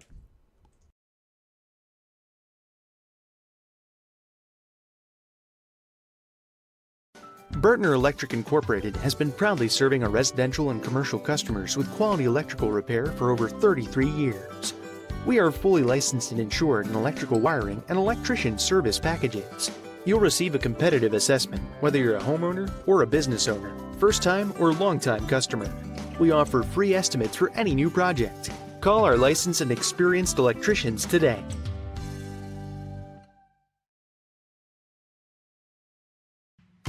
Can't make it to the game? We've got your back. Just go to www.IndianaSRN.org and tune in to all of the live action, or go to our on-demand service and relive your favorite moments.